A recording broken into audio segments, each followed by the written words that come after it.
Wow, hi, what's up? How's life going today? I have a discussion with somebody. Oh boy. Republicans. I remember a time when Republicans were very careful about and worried about the government, particularly unelected people. Well, we can't trust the government anymore. Having access to personal data. Yeah. Oh, absolutely. You are the government. Yes, that's what I'm saying, is that the American people now are saying that we have had our personal information shared and out there in the public. Now Elon Musk has access to it. Yeah, but Elon Musk is part of the administration that is helping us identify where we can find savings and what we can do. Wait, what's the date on this? And he has gone through the processes to make sure that he has the This is authority. old? You're Oh. totally The president has comfortable with granted it. him. I am today by the work that he's doing by identifying waste, fraud, and abuse. And his information that he has is looking at programs, not focusing on personal data and information. Not focusing on it, but he has access to it. We'll be continuing to talk to him. Okay. The fuck are you doing in my fucking room? You little bitch. Okay. Are you cool with the PKA guys? They had Hutch on and debated the Minnesota shooting. Would you go on and talk about it? No! Listen! Okay? I love the PKA guys. I think I've been on that show like 6 times and politics has never come up. Okay? It's been hockey and random shit. Alright? I'm good. I'll listen to the Hutch episode though at some point. On the 14th probably I will. Probably not stream much today or tomorrow, and then on the 14th I'll be back. Like a normal human being. You've also been criticized for your comments. The shooting, we should note, was Wednesday at 10:37 a.m. Eastern. Just over 2 hours later, the Department of Homeland Security put out a statement definitively asserting what had happened, defending the ICE agent, accusing Renee Good of domestic terrorism. That's a characterization that you reiterated in a press conference half an hour later. Now, Republican Senator Thom Tillis said, quote, "It was very unusual to have a senior law enforcement official to draw a conclusion about an event where this..." Oh.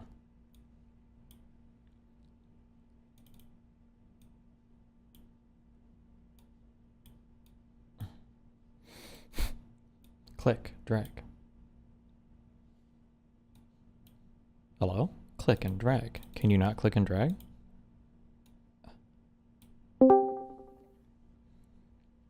Whoa, hello, hello? Hey, is my audio good? Yeah. Gotcha. Sorry, it's my first time doing the online debate format, so I want to make sure it's all good. Yeah, no problem. How you doing today? I'm doing good. How are you? Pretty good. Gotcha. I guess do you want me to introduce myself at all, or? Yeah, go for it. Okay, well, I'm Jackson Heberlin. I go by Jackson Heb on social media. I'm a content creator and a campus debater. Actually, I got to meet you a little bit, Steven, at the Unfuck America event. I can curse on here, right? Yeah. You're good. I got to meet you at the Unfuck America event. Outside, I'm sure you don't remember. You probably met like 1 million people that week. But yeah, I was wanting to come on to discuss the ICE shooting. Okay, yeah, cool.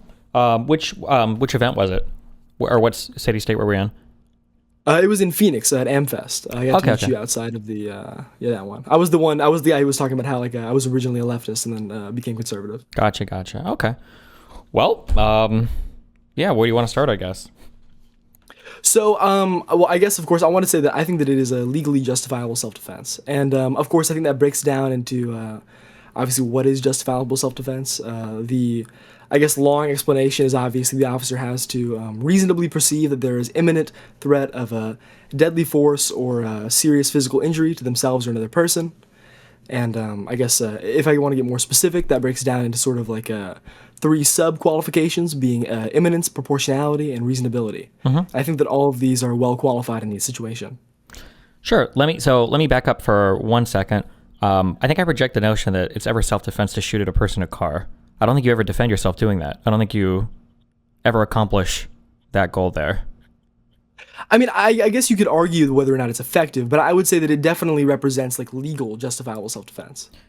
I don't know if it does. I don't think you can. I don't think you shooting at people in cars. I don't think you can ever use to justify like a self-defense shoot. I think that cops generally, when they shoot at people in cars, there are a set of circumstances that will lead up to that shoot being a good shoot. So, for instance, if there is like a person using a car in a way where they're very clearly trying to like run over or kill an officer, like the officer is allowed to shoot the person because they don't want the person to escape, because the person has already shown a willingness to commit a violent crime, and then if that person escapes, they could, represent a threat to others. But I don't think it looks like kind of self-defense, but not really self-defense. It's that the person has shown a willingness to murder and then could conceivably do it again. So I don't think just any car moving at you in any circumstances, because again, it doesn't defend yourself at all. I just don't see, generally self-defense is you're taking some kind of corrective step to to make it so you're not going to get killed, no? Well, I guess it may be so, like in terms of effectiveness, but I think in this scenario, it still fits the requirements for like legal use of force, I guess.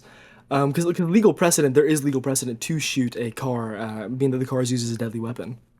Is the analysis there that the car shoot is done for self-defense, or is the analysis that the perpetrator has shown a willingness to use violence to kill somebody, and so the officer shoots the driver in an attempt to stop them from fleeing? Not to stop them from fleeing. I would argue that the officer shot the legally shot the person. In Well, I'm an not act of asking what you're arguing. self-defense You said that there was legal precedence. So if there was legal precedence, I'm guessing there was a court case, and then there's going to be a rationale given on that court case, and then as they speak through it, the judge will, I imagine, say this is why. There's the Barnes v. Felix case, I think, that a lot of people bring up, which I haven't read through all of yet, but I should. But part of this deals with like a officer-induced event. Like an officer can't place himself in harm's way just to shoot and kill somebody because for a whole bunch of reasons we obviously shouldn't want this to happen. But yeah. Yeah, absolutely. I've read through some of the Barnes v. Felix stuff. I don't believe that this qualifies, or actually I would say I do not think that this qualifies from the evidence that we've seen as placing yourself in harm's way. And I have a couple of reasons why I don't believe that. Why is that? So firstly, the officer is allowed to position himself in front of the non-moving car. I mean, you're allowed to secure the area around the vehicle. Barnes the v. car was Felix, I moving though, believe, right? Specifically, not when the officer placed himself in the way of it. The And car actually, he he literally was just more went so back. moved- No, the car literally just backed up. It had backed up while he was already in front of it. Let me pull up the footage to. Sure, but the second it starts moving. Also, this is a turned on vehicle with a driver in the car, like with the car clearly turned on. I think like it's pretty obvious that this is not like a stationary vehicle. Yeah. Well, I guess the Barnes v. Felix example specifically is moving yourself in front of like a slow-moving vehicle to get hit by it, and then using that as grounds for retaliation. I think this is substantially different. Obviously, the car can rock back and forth, but the car had not begun accelerating. It wasn't moving in any way that was demonstrating harm, and it only began to move after he had already put himself in that position, wherein he was in, I guess, like a harm's way. But I don't believe the action of moving in front of the car has any is demonstrating placing yourself in front of harm's way, because the car was not moving, so it wasn't like he wasn't in the line of harm in the moment wherein he was placing himself in front of the car. Hold on, I need to see the video. Yeah, it's obviously pretty semantic with all the little footage. Exactly. Well, I mean, I will say that like even if he didn't back up initially, like this is a car in the middle of the street with the driver in the car, like with the ignition on. Like, I guess it might not be like strictly like a moving vehicle at that particular microsecond of time, but it's literally I just don't like in no part of any police interaction and no part of I don't know if you heard the term cop slap, but like I've never in my life seen a cop just like step in front of a car, because why would you do that? It's just like it's the suboptimal thing to do in every single thing. It's not maximizing for self-defense. It's not maximizing for controlling a situation. It's not maximizing for preventing a perpetrator from escaping. There'd be literally no justifiable reason in any way to do it. I don't understand why you would ever do it. Well, I guess you can argue, like, and there's been a lot of, like, a reasonable criticism towards the tactic. Like, I'm not necessarily saying that the ICE officer behaved, like, in terms of, like, perfect, in terms of, like, optimal police tactics. But my argument more so goes around self-defense. Like, he's allowed to move in front of the car that is not moving. And then, because of what occurred after he made that, like, allowed action, he was allowed to demonstrate self-defense. I reject. I just don't think that there's any precedence for self-defense shooting of a car. It's not self-defense. You're not defending yourself, right? Like it doesn't work. You're never defending yourself ever. Well, you could be. I mean, I guess obviously, going into like the three main points where it's like imminence. Obviously, the collision was imminent. And then proportionality, it's a proportional response because it's a deadly weapon with a deadly weapon, which is like Supreme Court precedent. And then additionally, like reasonability, like he knew it was going to hit. So it definitely meets all the requirements for self-defense. And I guess I don't have the specific court case, but from the little bit of research that I did do prior, I have seen, I believe there are multiple documented incidents wherein shooting at a car is considered self-defense. Because obviously, while the car still continues to go, it's not going to accelerate in the same way if you were, So I'd be incapable of interested accelerating. in looking over one or two of those. I posted something in the chat on the side. It's pretty clear that the car backs up and the guy's just standing in front of the car. Like if your standard here has to do with moving vehicle, like the cop should have just stepped out of the way. If he sees the car, especially like why are they backing up here? It's obviously to leave. So the guy is like, he moves to stand in front of the car as it's backing up. He very easily could have just taken another step or two to the side. Like he pulls his gun out like right as the car basically changes gears and then starts shooting. And, Well, and this like, gets like obviously, this gets really semantic, but I guess obviously like you can argue that maybe he should have stepped aside, but legally he has no obligation to. He has no duty to retreat. They're attempting to detain someone, and the car rapidly reverts. And actually, from the footage of his handheld, it seems as though it reverses to be more with him in the line of sight. So it reverses rapidly and then switches into accelerating towards him, and he visibly sees them not break the wheel far enough to the right to avoid him. So well, but isn't that kind of betrayed by the fact that they literally did avoid him? He literally didn't even get hit at all by the car, even though he made minimal attempt to move. And then when you say, like they were trying to detain a person, you can't shoot a person just because you're trying to detain them and they run away. You're not allowed to just shoot the person. No, absolutely. The detaining is not he couldn't have shot them just for fleeing. Absolutely, that's not allowed. But he shot them because they hit him with the car. And I get that that's being contested here, but I believe that's kind of like provably not possible. And there's the footage that I guess I would say disproves this. There's sort of three angles of the footage that I think all disprove the fact that he didn't get hit by the car. I think it's obvious that he did. From the footage wherein you can see the officer reaching into the car to try and unlock it.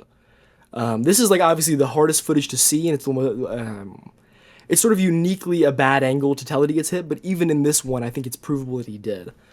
If you watch it in slow motion from the initial encounter, there's multiple frames wherein he's almost like Michael Jackson leaned forward, and obviously this is not like a bodily position that you could really. Well, I think he's physically leaned take forward because his hand is on the car. But I think there's a reason why I know he didn't get hit by the car, and it's because nobody in the administration said so. And the administration has already proven that they're willing to lie multiple times about this incident. Donald Trump has, Kristi Noem has, and if so many people are willing to lie, I don't know why they wouldn't just put out this small piece of truth because it would help their case. So I'm very confident that he has absolutely no injuries or marks from being hit at all by the car, regardless of what a video angle may or may not show. I've watched those from all I think the 3 or 4 big ones available. But I guess I'm looking at like the reaction to all of the other officers around here, and it seems very obvious that literally nobody else is perceiving this lady as a threat, and I don't even believe the officer in front of the car is perceiving the lady as a threat. Nobody else draws their firearm. The officer that does draw his firearm is literally holding a cell phone the entire time. It doesn't seem like he's worried whatsoever about his life. He's not scared at all. I think he manages to hold his phone throughout the entire shoot. He even switches his phone's hand to his non-dominant hand so he can draw his gun to shoot. He holsters his firearm immediately after. Nobody goes chasing the woman like they're worried about her being a dangerous threat or anything. I'm pretty sure the guy was just mad as fuck because I'm guessing they had an argument that we haven't seen yet off camera because he had his phone out and he was standing behind the car before and he's just upset. I would strongly contest that he didn't fear for his life. I mean, if you watch the footage and you listen, especially to his handheld footage, you can hear him audibly you go like, whoa, in terror as the car accelerates. And I guess I'm happy to go down the road about whether or not he did make contact because I do believe that is proven by multiple pieces of footage. Do we have any hospital reports? Because he went to the hospital and he was checked out, right?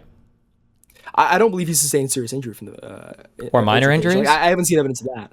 I don't know for certain, but that doesn't really pertain to the legality of his. Sure, maybe not. But I'm just saying that he went to the hospital, he got checked out. This administration has put out a myriad of statements about this incident. Nothing about any injuries sustained or anything like that. So I feel very comfortable saying the officer sustained no injuries unless I see something different from from the hospital or any kind of official release like that. Because nothing was announced for that. From the footage, it most definitely seems that he probably didn't sustain any serious injuries. I mean, it's very obvious that he's walking towards the vehicle. Like I wouldn't contest that at all. But I think whenever you watch the footage, I feel that like whether he's seen injury, obviously that doesn't pertain to the legality of it all. And I believe, especially from the 3 pieces of footage, I think reflect that he did get hit. And I guess I'll go in order from weakest to what I'd say is the most strong. Firstly, I think that the handheld footage, you can audibly hear a different sound of the collision prior to shooting. And I've seen some people dismiss this as being rustling in his pocket, but I think if you go really slowly in the audio, and I did in a video I made about this, you can see that there is a difference in the way that the impact. Yeah, I mean, again, this sounds is and not. things There's for his nothing on video that's going to convince me of this. When he went to the hospital and was cleared, and there wasn't any release of any kind of injury whatsoever. There's just no. I mean, do you have to be physically injured to have been hit by the car? Do you? I imagine if you got hit, there would at least be a bruise or something, right? Well, no one's arguing that he got like violently hit. Hold on, let me repeat this again. Hold on, because you keep saying, I'm saying that he didn't even get a minor injury. I think in my mind, where I'm at right now is the only contact he had with the car was his hand that was on the hood because he was leaning over. I don't think the car hit him, bumped him, bruised him, or anything whatsoever. I don't think even a minor abrasion or minor trauma or anything. I don't think anything happened. I don't think he had a single bruise. That's my position. And I think that the fact that he went to the hospital and he got cleared on that seems to agree with me, because I feel like if there was any injury whatsoever, that would have been information that would have been released to us by now. See, I think that this is like a false equivalency of whether or not he was injured and whether or not he was hit. I mean, obviously you can argue like that there maybe would have been some small hit or like a bruise or something along those lines, but if you notice, he gets clearly, I guess the two pieces of footage I think disprove this is the side shot. If you go slowly in this, you can see him get like uncontrollably moved by the vehicle. Like there's frames wherein he's like not leaning over the vehicle, but wherein he's like, I guess, like he's moved by the car specifically whenever it hits, like at the moment of shooting, in like a semi-uncontrollable fashion. Well, And yeah, because it then- looks like he's like leaning over because he's got his hand on the hood. I don't believe that's true. I think that's not reflected, especially when you look at the gosh, hold on, the rooftop footage, like the like the semi-aerial footage of the rooftop. You mean the guy recording from the window or whatever? Yes, it's like higher up. What part of his body do you think the vehicle made contact with? I don't know if it's too like clear to call, but it most definitely he made contact with enough of his body to physically move him out of the way. So it was definitely not his hand. Like I don't think it just bumped his hand and then he fired away. I think it was very clear that it hit him, probably like on his like left side of his body, somewhat rotating him and causing him to be moved notably from the vehicle. So that hit was enough to move what looks to be ordinary adult-sized male. Not a single bruise on his body from it. Well, the level of movement's going to be exacerbated because he's on ice. So, like, I mean, I guess they definitely like cast some level of doubt the fact that he didn't have an injury, but it definitely doesn't disprove it at all. And No, I think the agree. I footage agree. It of wouldn't him being disprove it. physically moved by However, vehicle the problem is that he went to the hospital immediately after to get cleared, and then nothing. There was nothing. No report of any injury or anything. No bruises. When I say injury, I'm including like even like a bruise. Like there was no marks or anything that any information that was released about that. So it's like he went to the hospital. There was absolutely not even a small bruise on his body. I mean, yeah, he may not have been bruised from it, but like you can visually see him get hit though, like make contact with the vehicle. Okay. I mean that can be a position that you take if you want to say that he got hit by the vehicle, and then you want to say he got hit by the vehicle, but there's not even a minor anything, I guess, on his body from it. Yeah, I guess if that's what the official medical report is, and that is just a factual statement. But by no means do I believe that contests the nature of him being hit or not being hit. I think it's obviously that he is hit in multiple angles of the footage. Watching in slow motion right now just to point towards the better version. But definitely the rooftop footage. Well, here, I'm curious. When we look at the footage of the officer, the actual footage of him. Like I see, like you have a car that's turned on in the middle of the street. I'm watching him. He walks to the front. Like, why does he step in front of this car here? I don't understand why he would stand in front of the car with the driver in the car with the car on. He sees her turn the wheel. He sees her back up. I guess it's important to like differentiate between the 2 points. So I'm fully like I don't have enough information about how law enforcement operates to contest whether or not he was or was not acting like in the most efficient way. I know I've seen some police chiefs say this is a reasonable tactic. I know the Minnesota, I believe, police chief said, or no, Minneapolis police chief said that this is not a way that any of his people would behave. But I don't see that as like my only focus of this whole thing is whether or not he committed a crime of like murder. Sure. That's really all that I'm. But the important thing is whether or not he's placing himself, because you can't place yourself in a situation where you're just gonna have to shoot somebody. And all the federal guidelines and everything claim that you're not supposed to put yourself in front of a car. That you can't. That Barnes case, you can't have a situation where an officer placed himself where he's gonna have to kill somebody when it could easily be avoided. And just looking at this, like there's absolutely no reason Can you admit that there's no reason for the cop to ever step in front of this vehicle and that he's already seen it move and that it's an active vehicle that the lady's in? Like, there's no reason for him. Like, if he was scared for her to hit him or whatever, why wouldn't he? I don't understand why he would just be in front of this vehicle. There's literally no reason. He does it twice too. Well, so I don't believe that he was afraid of like dying prior to her moving in the vehicle. And so I guess it's an important differentiation. We're talking about like the Barnes versus Felix. You cannot move yourself if the car was already moving, and then he jumped in front of the vehicle and shot her. That's obviously illegal, super messed up, should go to jail. But this is a very different scenario because he steps in front of the car while it's not moving. No. This When is you fully say legal. moving or not moving, I don't believe that there's any court case ever that uses the language that you're moving there. Moving or not moving. I don't believe it. My guess is going to be Barnes that... versus Felix uses the language of a slow-moving car. Yes, but I'm sure that the... it's only a 17-page case. I'm trying to find it in here. I'm sure that it has to do more with a car that is like active versus a car that is completely inactive. You're going to treat a car that's sitting at a red light a lot differently than you would a parked car with the keys out of the ignition, and a person outside the car or something. Like, this car is in the middle of the street. The car, he watches the car, I think, back up, and he sees the wheels turn when he, like right here, the car start like at 39 seconds in the last video I linked. You can see that the car backs up and he stands in front of it. Why? What's he going to do? Block it? Like, you're inducing a death scenario here, which is exactly what happened. And a scenario where there's no threat to his life, which is exactly also what happened. Where can I find the linked video? Oh, if you click Destiny's Room in Discord, if you click open chat on the left, this is the officer body camera footage. Okay, gotcha. Sorry, I'll pull this up. So I fully contest that he moved himself in the way of harm because first off, like I guess moving. Well, and also in front of a moving car too. That's what I'm saying. At 39 seconds, this car is moving backwards, and he steps in front of it. Well, he's already in the line of sight. So Well, but he can move, right? He can move.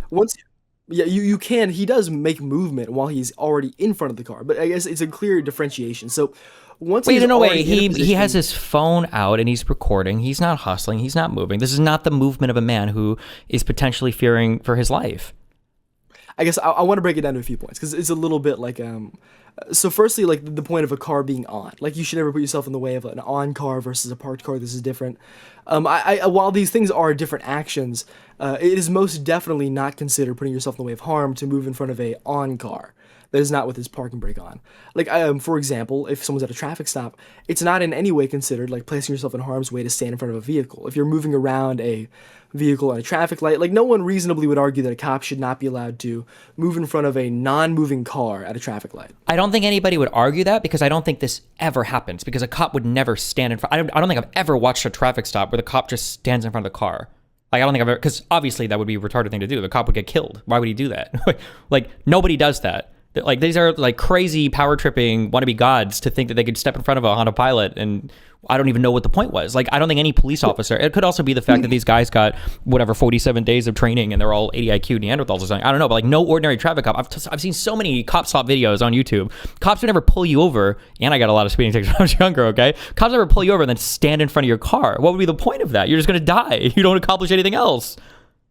I mean, I can empathize with criticisms over the tactics, and obviously there is a lot of Wait, criticism. wait. It's not a criticism of the tactic. It's a tactic that you would never use. It doesn't help you enforce the law. It doesn't keep the perpetrator safe. It doesn't keep you safe. It's literally minimizing it for every single outcome, except for the likelihood of somebody dying.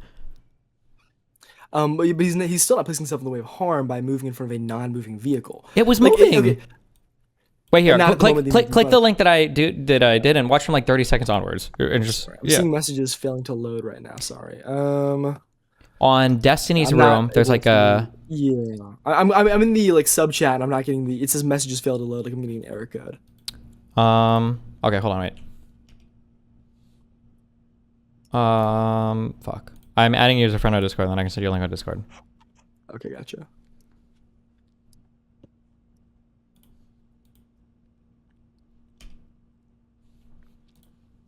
Yeah, this is the handheld footage. Okay, so he's already, I guess I can break it down by like a bit by bit and why it justifies. So the initial action of he goes around the car to speak to her, and then afterward he positions himself later on.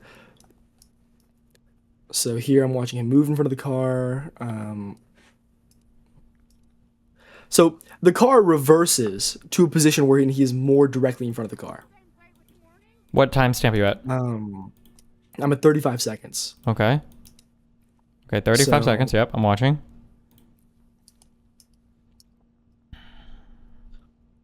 So he stands in front of the car, or moves himself in front of the car while it is reversing.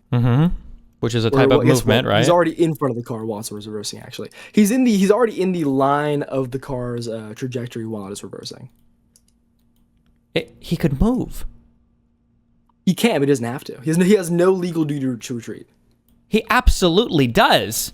He's standing in front of a car. What do you mean? No, he doesn't.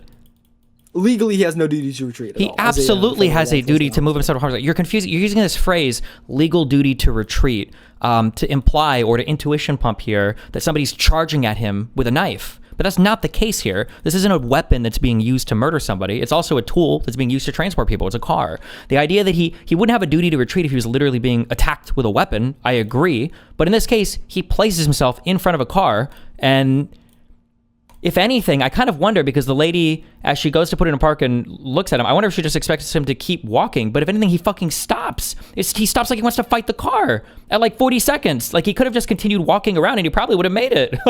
Like 39, 40, at around 40 seconds, he stops moving like he's going to block the car with his body. And then he reaches and he shoots her when she starts driving away. So legally, he does not have a duty to retreat if he is in front of the vehicle. And the vehicle is a deadly weapon in the scenario. Yeah, he sure can transport people. No, he has a duty not to place himself in front of the car. And he doesn't have the right to kill her because he decided to step in front of the car. He does not have a duty to place himself in front of the car. He has a duty not to place himself in front of the car while it is moving towards him.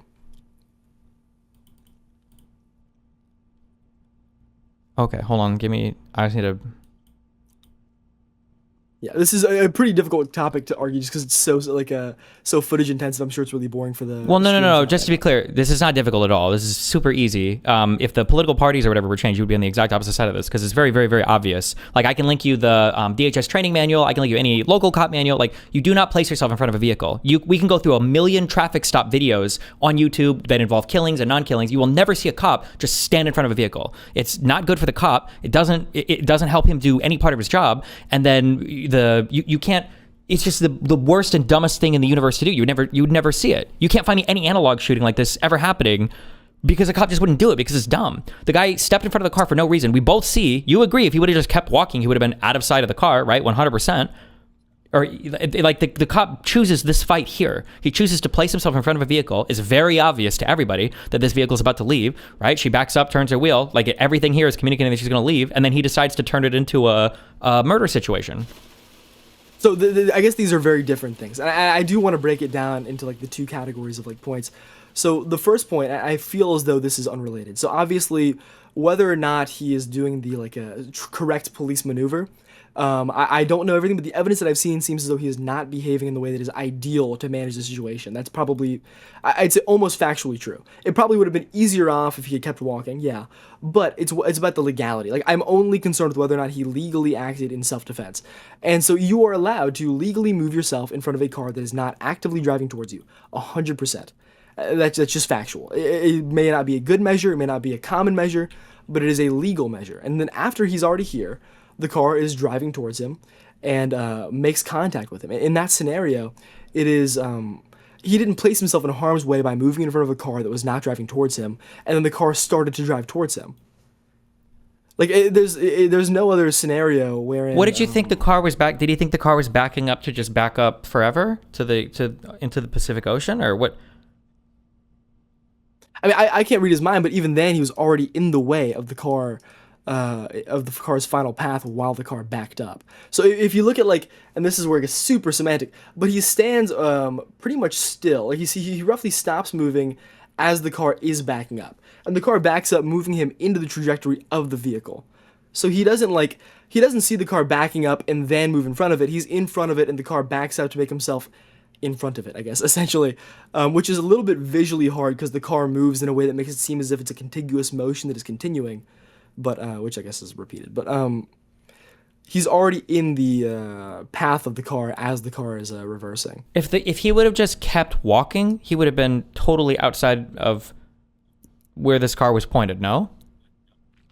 Yeah, I mean, if he jumped out of the way when the car came at him, if he not jump, or sprinted, just kept walking at the exact same pace he was at 40 seconds. If he would have just kept walking at the exact same pace instead of stopping here, he stopped at 40 seconds. He stopped here to watch this, and then if he would have just kept walking with the same slow pace, he would have been totally fine. That's not a legal argument, though. That has nothing to do with the legality of the situation. Well, it does, because he's literally just planting himself in an area so that he has no choice but to kill somebody. He has, okay, so as far as legality, like you talk about placing yourself in harm's way versus being in harm's way and then not like running out of the way. These are very different things, because one of these is illegal, one of these is not. Yeah, so he officer places cannot- himself in harm's way by standing in front of a car that's on in the middle of the street, and then he sees it back up, and you know that they're backing up to leave, and he stands in front of the car. He's placing himself in harm's way. No, placing himself in harm's way does not like account for like not continuing to move out of harm's way. If you're placing yourself in a like legally allowed position, and then from there you have to stop, and then while you're stopping you remain in, or you're moved in harm's way, that's like different than placing yourself in harm's way. It's being in harm's way and then not like running out of it. And even then, I would maybe even contest that he was able to move out of the way. Like, I obviously don't know his reaction time. I don't know if he fully understood that when she was backing up, she was going to accelerate into him. Well, to be clear, It's a she didn't weak argument accelerate that he was into him. She accelerated to the right to leave, which is very able- It obvious. just happened to be into him, though. Well, yeah, because he decided to step in front of the vehicle again and just implanted his feet there when she backed up to leave. He was already in front of her whenever she had began to turn right. Like, I don't argue that she probably wasn't trying to drive into him and then like run him over into the barricade, but she most definitely made a decision which allowed her to hit him as she was trying to get out of there, which is exercising deadly force on him. How is that? Even if I were to grant all of that, how is that deadly force? Any vehicle attack is considered deadly force. So if an officer is standing Being next to me hit and by I a car. open my door and I hit him with the door, he can shoot and kill me because I'm using my car as a deadly weapon? I guess I was too liberal with my language, but if you're hit by a car, it is deadly force. The officer is... Hold on. I'm just saying if we agree on this point. If he were to continue walking instead of stopping at 40 seconds, not sprinting, not jumping, if he would just continue to walk, he wouldn't be in the path of this car at all, correct? That seems factually true, yeah. Okay. And we see that he decides to stop walking after the car is moving already, right? Yes. So he's walking, and then it looks like, hold on. Then the car starts to move, and then while the car is moving, he stops in front of the car. Yes. So why doesn't he just keep walking? In I mean, fact, it that's almost totally- looks like he takes a step back towards the car. Hold on. At like 40 seconds. This is not so to be fair,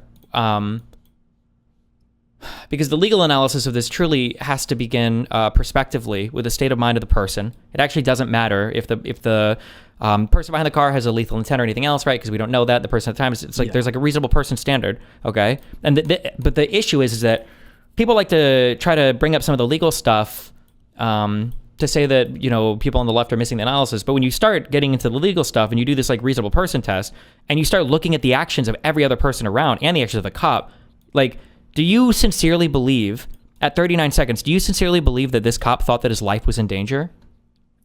I believe he legally is allowed to have thought that. No. believe he has legal Do you, reason. would a reasonable officer in this position, okay, who just spent 40 seconds arguing with a lesbian couple in a Honda Pilot, who is circling this vehicle the entire time, where no violent actions or words have been exchanged, you think at 39 seconds, do you think that this cop could have reasonably thought, oh, she's trying to murder me with her car? He was about to hit him with a deadly weapon. He definitely Do reasonably... you think that, no, murder, that He she definitely was trying to reasonably- kill him with the car. She was intentionally aiming her car at him because she wants to run him over. That a reasonable officer in this position would have thought that. Attack with a deadly weapon, this is Graham versus Connor, is always reasonably be able to be retaliated with a deadly weapon. He doesn't have to evaluate, I guess, whether or not it is intentional, she is still attacking him with a deadly weapon and making an active decision that will lead to that. You're conflating the deadly weapon thing. A car has dual use. It's not Yes. just a weapon, right? So if it was like a machete or a gun, then I think this deadly weapon reasonable approach is okay. Like, I'm not going to assume he's going to shoot me in the leg. He's got a gun, he could kill me. But with a vehicle, we also have to make the call on whether or not we think it's being used to try to kill somebody or the person's just driving away with it. So at 39 seconds, do we genuinely feel like an officer in this position would be like, oh yeah, she's trying to kill me. She's using her car as a deadly weapon and not just trying to drive away. car when you hit someone is always a deadly weapon. I mean, yeah, sure, she could have been trying to use it as transport, but she clearly used it in the scenario as a weapon. It was Well, but attacked, like clearly that's directly not hit. factually that's not what happened, right? Like you have no proof that the officer got hit by anything. There was no release from the hospital. You can look at a video from different angles and you can give me your take on it, but that's just not what happened. That's never going to be the case. And you've always lost that argument without anything from the hospital to show otherwise. Unless you're saying an adult male got hit by an SUV thing and there's not even a single bruise on his body to show for it. Well, the hospital thing does not at all disprove that he was hit. Hold on. So if you go to the footage wherein he's clearly displaced actively by the vehicle, and if you watch the handheld footage, it's clearly unexpected. No The one guy is goes, arguing that he was "Whoa," displaced like, as before he gets by the hit. vehicle. I think he was displaced, but it's because he leaned forward and he put his hand on the hood to do it. Wait, okay, so you think that he was in fact hit by the vehicle, but only because his hand was on the top? I don't of the think he car? was hit. I think his hand, like if you ever stood on an escalator and you put your hand on something stationary and you get kind of like dragged to the side or whatever, like that. He put his hand on the hood of the car. So you think his hand on the car is what dragged him to the point that he was like, I mean, I don't know if he got moved, dragged. I think he just got like moved to the side a little stumbled. bit and then he reached in and started shooting. He shoots as he gets hit by the car, but You think he's being hit by the car while he's shooting in from the side? How long is this Stretch Armstrong's torso? he gets hit and shoots almost at the exact same time. This is all footage backs this up. I mean, if you look as his and also his leg, if you look at the footage that is here, I can link this. This is a slow-mo version on Twitter. It's from some guy with a Punisher skull profile picture, but it has like this is just like one of the slow-mo videos. But if you look here, his leg is physically in front of the left bumper of the vehicle, at least his leg. Although this angle itself is a pretty rough angle, but even this one backs it up.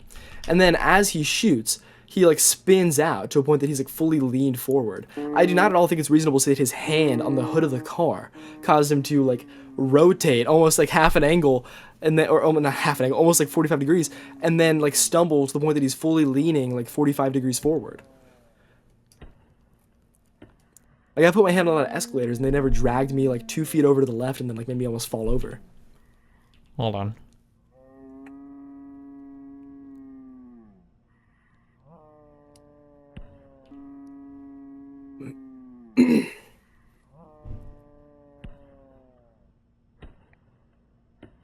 Yeah, I don't think the vehicle ever made contact with any part of his body besides his hand.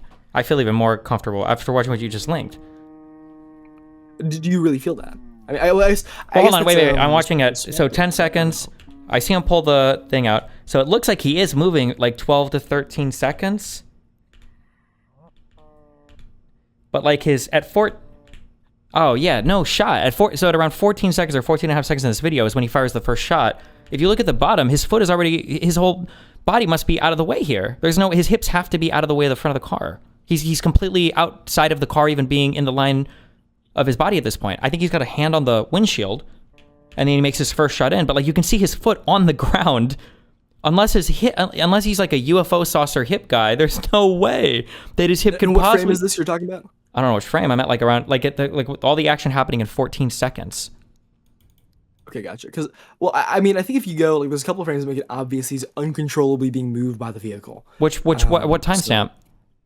So I would say 15 seconds makes it very obvious. You can see both of his feet in this area are like placed side by side, and he's leaned forward with his like only his toes touching the ground. Yes. Like I think Wait. Why did that happen though? It's because he had his hand on the vehicle just windshield and the car is moving. Now he's losing his balance because a lot of his balance was on his hand. And then as the car moves away, he loses balance. He's on his tiptoes because he's falling forward, and then he catches himself. Yeah, 100%. Or if you don't believe my analysis there, tell me what part of the video do you think the car is making contact with his hips or his body? I think the car makes contact with his hips and his body at around I'd say frame. Like I think it makes contact with the left side of his body at around for like a 13 seconds. Like a split second before he fires off the first shot. It's hard because this was obscured by the guy in the front. So the frame, like wherein he does get hit, I can screenshot it if it makes it easier. Wait. But if you're saying that he got hit at 13 seconds, then your analysis doesn't make sense of him. Oh, hold on. Hold on. Are you saying that at 15 seconds when his leg comes back, you think that's in response to the car hitting him? Like it hit his body so much that it threw his leg back like that? Is that what you're saying? Yeah. Then I know I'll bet you, I don't know, we could do like a friendly $20 on this. You're 100% incorrect, because for his leg to have been moved that's him pulling his leg back because he's losing his balance. If it would have been a hit from the vehicle, one, I don't think the vehicle's even moving fast enough for that. Even if it was directed, number one, but number two, that would absolutely leave bruising or some kind of mark on his body. Or actually, fuck, I've driven in snow before. You can't even lean on a fucking car like this without your pants or your coat or whatever getting all fucked up from all the stupid sludge and snow and shit. There would be a mark on his outfit. There would have been a mark from the bumper. There would absolutely be, and then bruising on the body for sure. This is him. He's pulling his leg back because he's losing his balance. If you really think I'm just one more time. I'm seeing now. I'm understanding what you're saying. At 15 seconds, his leg coming back there, you think is in response to his body getting hit. Do you mean his other leg or the? Okay, wait, I think it's left leg. You think that leg that's coming back is coming back. His whole body's coming back because he got hit so hard by the vehicle. It's throwing his whole body back like that. I mean, this isn't like the hill I'm dying on, but I think that seems very likely. That's my read of the footage. Yeah.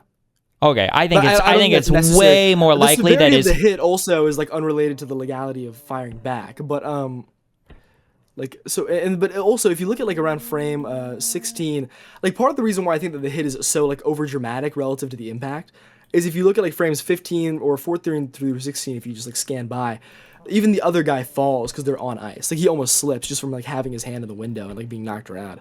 Like it's very clear to me that they're on ice, so it's exacerbating how the movement is, because he gets clipped by the car. Well, but you're not hold on. When you talk about they're on ice, that's a traction issue. But you're saying that the guy up front, when his leg was thrown back, that has nothing to do with him being on ice. You're saying that the physical force imparted on his body was so great that it caused his whole body to twist around, and his leg and his arm got thrown back like that. But if that was the case, we would absolutely expect to see some type of evidence of that. Well, if you look, he's pivoting on his left foot so it could be that he gets hit and then he spins. Well, that's right too. But also because you mentioned him on his tiptoes as well, right? His right foot, sorry.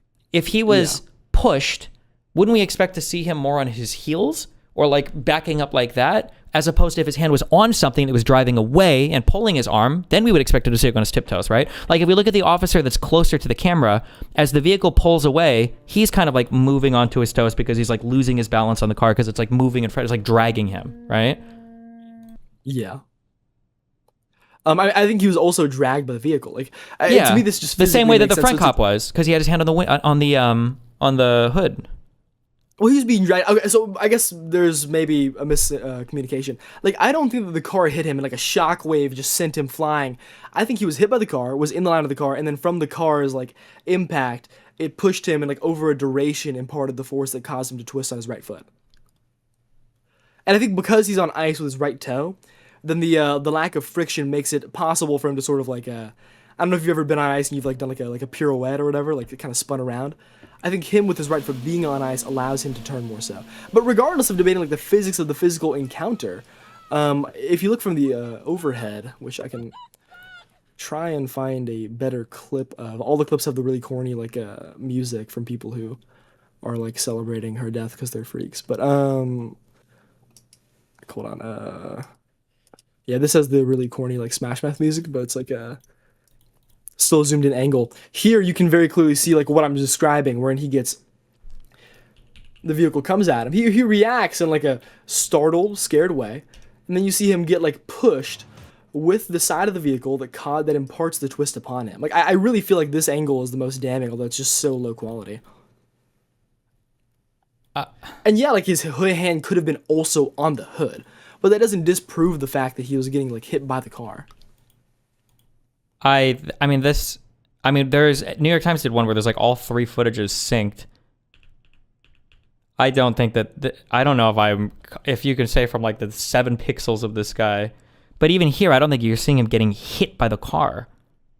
Like his legs are fully back before, like, unless this guy is literally Michael Jackson at like 1 to 2 seconds, like it looks like he's leaning forward on the car.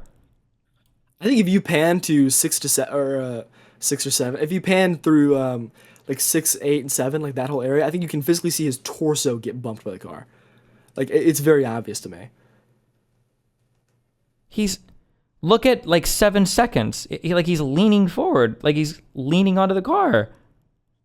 Yeah, I mean, if you get hit, you're probably gonna like be leaned into it. You're not gonna want to lean back and get thrown on your butt and then like ran over by the wheel.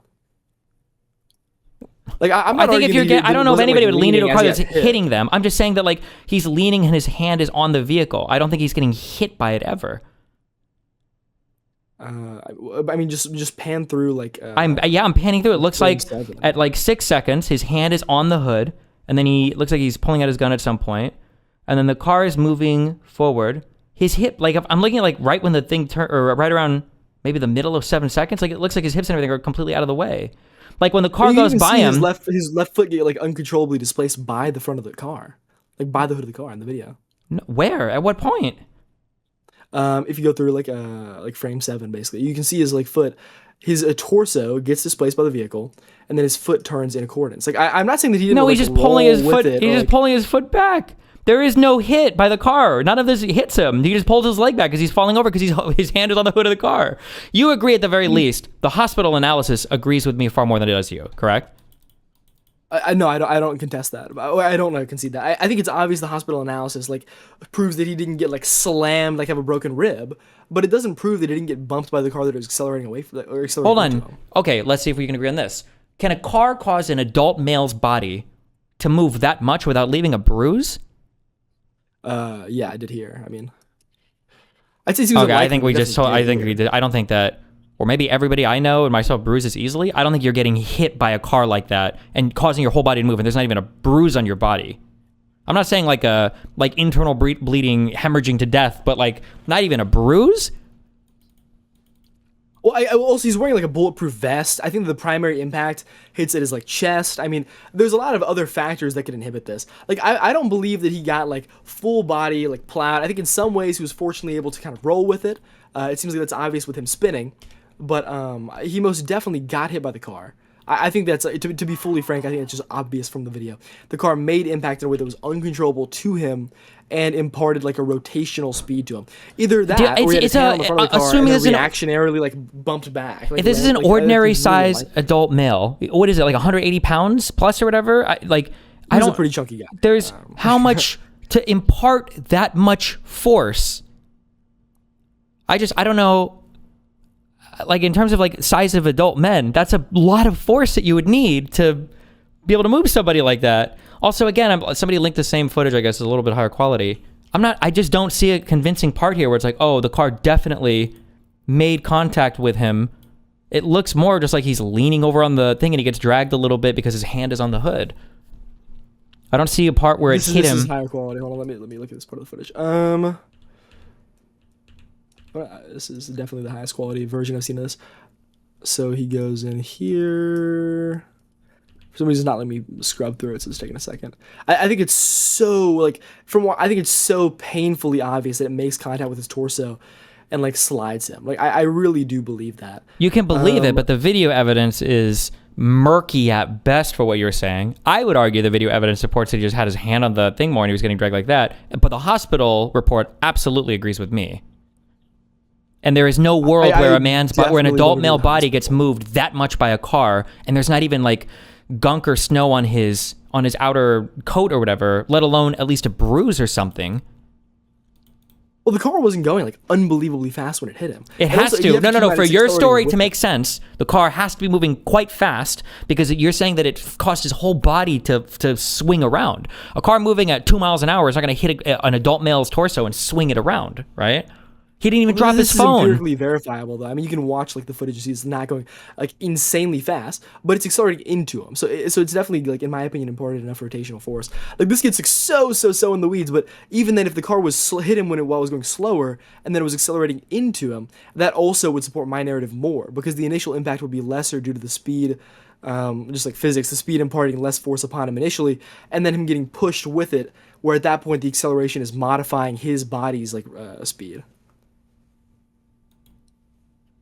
Does that make sense? I don't know if that's weird. No, you're just it can't possibly be that the hit was so strong that it caused his whole body to rotate, but the guy doesn't even have a bruise on his body. There's Okay, just, I don't believe I don't believe it's likely that if he wasn't on ice that he would have just like flown out of the way. But no, I think you because can't if say you on look- ice. No, you can't say on ice. Ice has to do with traction. You're saying that he got hit so hard that it causes. It doesn't matter if he's on ice or pavement or anything. He came in this. Absolutely does have to do with ice because it's a rotational change. So if you go back to the footage of the first clip that you sent me, then you notice that there's a clearly imparted rotational change upon him. So the ice does play a big role, or not the first footage, the second footage. Sorry, the one that I sent you.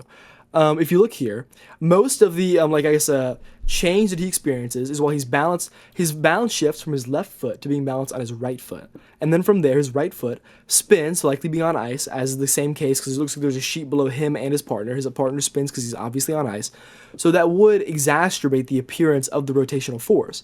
I don't because think all of any his of weight them are being on on his ice. right I don't think foot. they're spinning because they're on ice. I think they're spinning because their hand is on a vehicle that starts to drive away, and that causes them to spin. The guy on the right, I think, is provably on ice. If you watch from footage 14 to 16, his left foot loses traction in a way that would not happen on pavement. Hold on. On So the one I sent with the Punisher skull, like shout out of Ezra, this guy, that footage from 14 to 16, I think it's obvious they're on ice as proven by the his partner sliding in a way where his left foot loses traction. That just doesn't happen on pavement in that way. Unless he's wearing like slippers. It could just be wet. I don't think this has to be ice. Like the guy's hand is on a moving vehicle. Like people slip and slide and fall on dry pavement. Like that happens. But like if When anything, have it you looks ever like had your foot fully swept out from under you on like wet pavement, or maybe wet pavement? It doesn't seem to be raining here, but even if it's wet, that still supports my narrative because it proves that he's in a lower friction environment, allowing him to have that pivot from a lower impact force.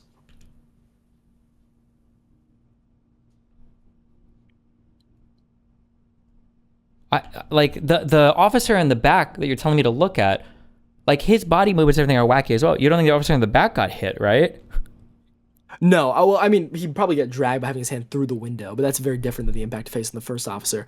But once again, like obviously you can see that he is moved because his hand is in the windshield, but the first officer's impact is far more substantial. Like I don't think the second officer would have had just force use.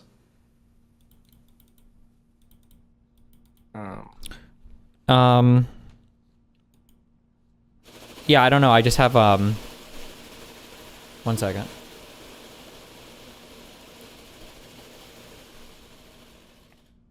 You've seen all of like the DHS handbook and everything else where like an officer is never supposed to be in front of a vehicle, right? Yeah, I've seen a lot of evidence that shows that this was not a correct way to behave as law enforcement. Like, and not legally, but in terms of like tactics. Like, this is not a recommended tactic, I don't believe. Okay, but then if he's standing outside of like department protocol, that's going to count against him even more when it comes to justifiable shoot here, no? No. There's no like prohibition. Like if you stand in front of a vehicle, like he's not like disobeying his like police orders and then creating a situation. He's allowed to walk in front of a vehicle, have the vehicle reverse, and then drive into him, clipping him, and then react in self-defense. Or I guess not even clipping him. It rotates him pretty substantially. But I mean, it was I'd say the left half of his torso fully made collision. But, Okay. And you're comfortable with that analysis, even if there's no hospital evidence, no bruising, nothing will ever be published that would support that narrative? Yeah, I see a couple of reasons why I'm comfortable with that. He's wearing very padded clothing. He's I guess heavier set guy. I don't know how that would impact it specifically, but that would definitely decrease the odds of like any broken rib. Although I may believe that bigger people bruise easier. I don't know the full. Well, it would have to be a scoop, bigger person but- would have to bruise a bit easier because it would take even more force to move them that much, right? Like if it was a kid, yeah, I a kid guess could so, easily yeah. be spun without much force, but the larger the person, the more force you would need to spin them, right? But if you're standing on ice and you're like right foot's on ice, it's really not difficult for me to spin you by pushing on like a half of your body because your foot is on ice, so pivoting is really easy because you're in a reduced like friction area. It's kind of like how if you're on like a like if you're wearing socks in your house, like you can easily kind of do like a circular spin by just like turning in a way that you couldn't if you were like standing on pavement. Sure, but I can make that same argument then in saying that if your hand is on the hood, you can be spun around as well, just as easily. Yeah, but the footage reflects that he got hit. I think. Okay. I mean, you can argue. Like, you can argue that he could have just like gripped the hood and like rotated himself, but that seems wildly inaccurate, not reflected by the footage. Well, you say that, but I think the only footage that you had that even kind of sort of made your argument was the really low grainy one, the super low resolution one. But even at that, again, unless he was literally Michael Jackson, you know, boots on the ground doing a crazy lean, it looked like he was just, his hand was on the hood of the car. Yeah, I think that the second one, I think you can very clearly like see a frame wherein his like the front half, front left half of his torso, at like at frame 3. I think you, even though it's grainy, like the higher fidelity version, U-linked helps a lot, but you can see his torso fully hit by the car and then react in a way that is not like, oh, wait, actually, hold on, the hand thing doesn't even make sense here because his hand is outstretched in front of him. Like, there's no like, he doesn't move after the car moves away with his hand dragging him. Wait. In which video are we talking about? Okay, the video you sent me, the better quality version of the roof footage. That Okay. one. Wait. Hold on. Was like, yeah. Was that the last one I sent? Yes. Yeah, this also doesn't work for the hand argument because if his hand is placed on the front of the vehicle, and the force would not be imparted by his hand like getting dragged because he makes the movement before the vehicle has moved away. Wait. I need to find the one. Wait. Which one? Yeah. Which one was the one I sent you? Hold on. What? It's the last one that is like the Section 21 status. It's Oh, not, I it's see. not Okay. applicable. Hold on. Yeah.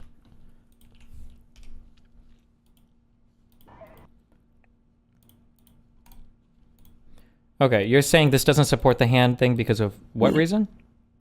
I mean, okay, so if you look at it just like visually, the argument of like his hand dragging is what turns him.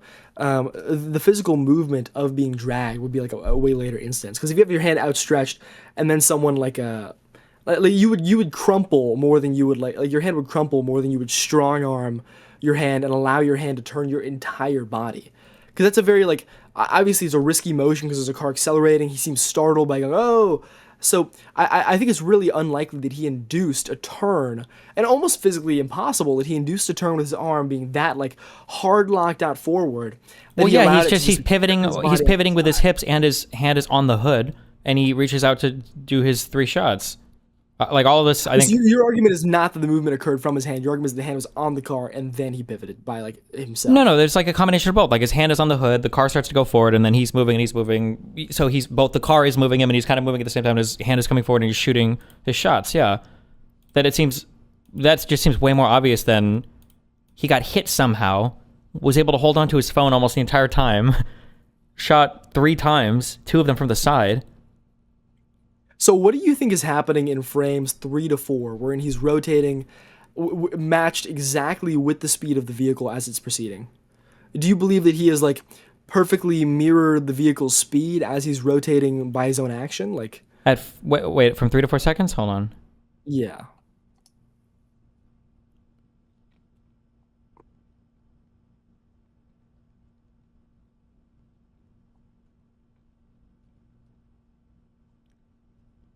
Wait, does he even actually move? Or does he just turn to the side as the car's passing him? Hold on. I don't even know if he's...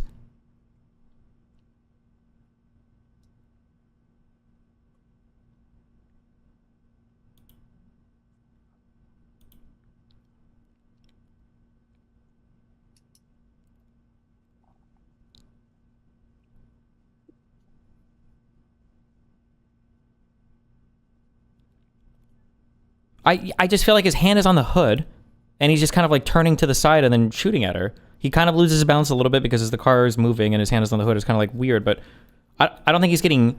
I don't think the car is smashing into his body and causing him to rotate at all. Like, he seems like pretty in control the whole time. He feels comfortable getting those other 2 shots off as soon as she's like past him.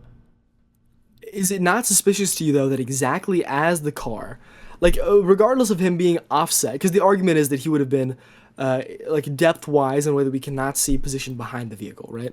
So, is your argument that he pivoted exactly as the like physical image of the car? Well, I don't even know if it's exactly as. I feel like his leg is moving even a little bit before. If I look at this video that I sent,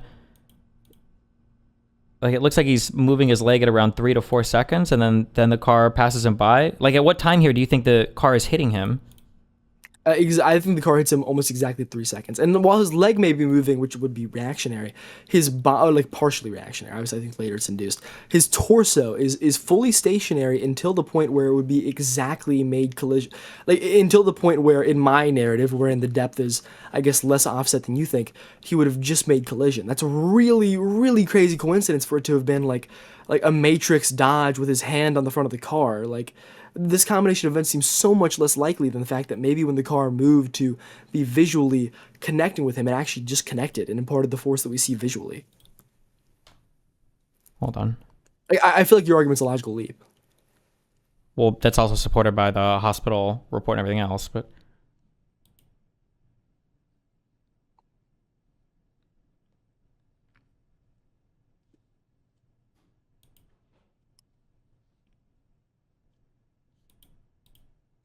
Do you agree at 3 seconds that he's leaning on the car?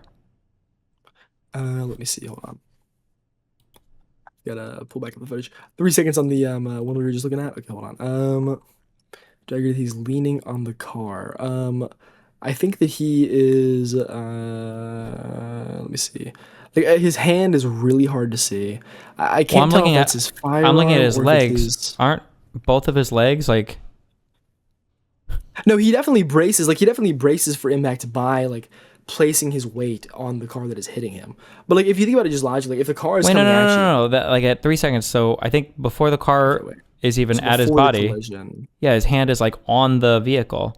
I think that as the car is coming, he probably intuitively puts his hand out, like in like a really like kind of like how when you try to catch yourself while falling, but like break your wrist. Like I think he probably puts his hand in front of the car. Almost Well, like a stop, intuitively, stop, I would stop kind of probably. thing, I and think then, most like, people would just keep walking and not stand in front of a car. I think that would be what most people would do if they see it backing up, like it's about to pull out.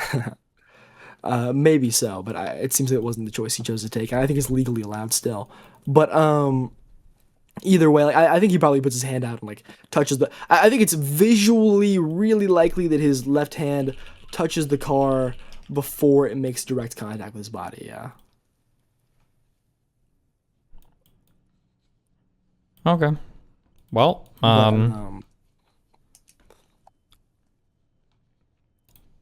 do you think that do you think Kristi Noem should be fired for making false statements about this before any information had come out? What is her statement? I think that the car was trapped in snow and that the lady was like violently attacking them and all whatever. I can find the exact statement if you want. You're not familiar with? Wait, hold on. I'm sorry. Are you not familiar with Kristi Noem's statements whatsoever on this incident? I mean, I've watched through like some of the statements, but I mainly have just focused on like watching all the sources, reading the articles about it.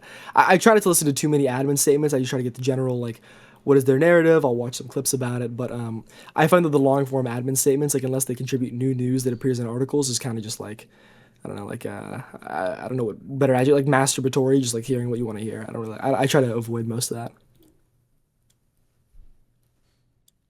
If she had made statements about how the car was trapped in ice and the lady was boxing them in with her vehicle and was viciously attacking the cops, do you think that she should step down for those statements or be impeached? I mean, I would say step down is a strong word, but I think if it's inaccurate, she should issue a correction, surely, yeah. But I'd have to read. Well, the it's statements. not I don't that it's wanna make a claim inaccurate that also, over right? It's that claim. it's a complete and total lie. Don't you think that is a little bit worse to completely and totally lie about a thing rather than just make inaccurate statements? Yeah, if she's lying publicly, then that's definitely a bad thing. And I'd say that firing may be an extreme measure unless it's a long pattern of behavior. But I'd have to see all of the evidence. But if it's a fully factually incorrect statement, then obviously I think like anyone, she should issue a correction. If it was a complete and total bold-faced lie, do you think that she should step down for that? Not just an inaccurate statement, but she completely and totally lied. Well, we can't speak for her intentions. We don't know if she had all the information, but you can't. I You don't know. think Wait. she I just want you. I like to hear these statements because they're so ridiculous. You're telling me that it's impossible for us to determine if somebody's lied. We can never know that. People are just wrong or right. We have no idea if somebody's lying or not impossible. Like, you can definitely determine someone's lying, but I don't know like what her briefing was. I don't know who said what. Like, she could have been fed false information. She could have like made a misstep. It would take a lot more to make a character assessment of the individual. But I could definitely say that if she has a pattern of behavior and we have proof that she's lying, like there's messages that leaks that said like I don't care about what's true, then obviously that's a really bad look for any official. Yeah. Okay, give me like 5 minutes. Let me find this video. Hold on. I gotta look for it 1 second. Gotcha.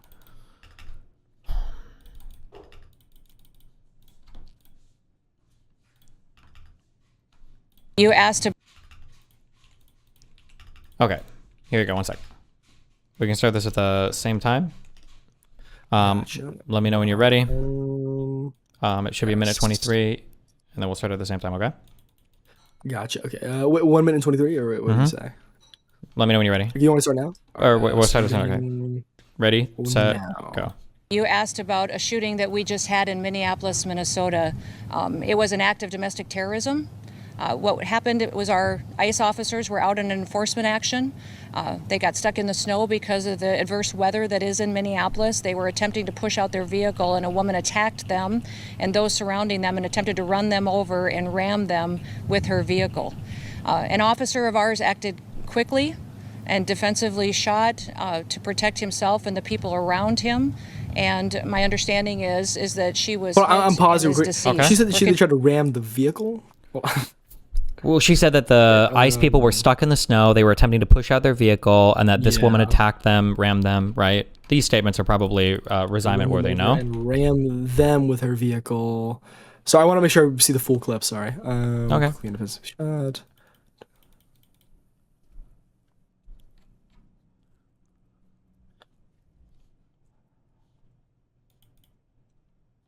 Are you listening to something again, or did you push play again? I push play again. Sorry. Hold Okay. on. What? Oh, okay. I'll just listen. Continuing to Now gather she's just talking about how we more go through. information. Is there anything but past the this point where she goes says that it happens every day? to like, show whatever, all that stuff, or- the assaults that Hold our on. ICE Let me officers check. and our law enforcement are under every single day. These vehicle rammings are domestic acts of terrorism. We're working with the Department of Justice to vehicle prosecute rammings? them as such. We will continue to protect our ICE officers and in cooperation with other law enforcement agencies as well. You've seen me in the last couple. Okay. She should probably be fired for these comments, right? I wouldn't say fire, but it definitely is troubling. I mean, if it's a false statement, I don't so know what the- you mean the when you area where say go, it's like, fire- troubling. If do you have an animal? Yes.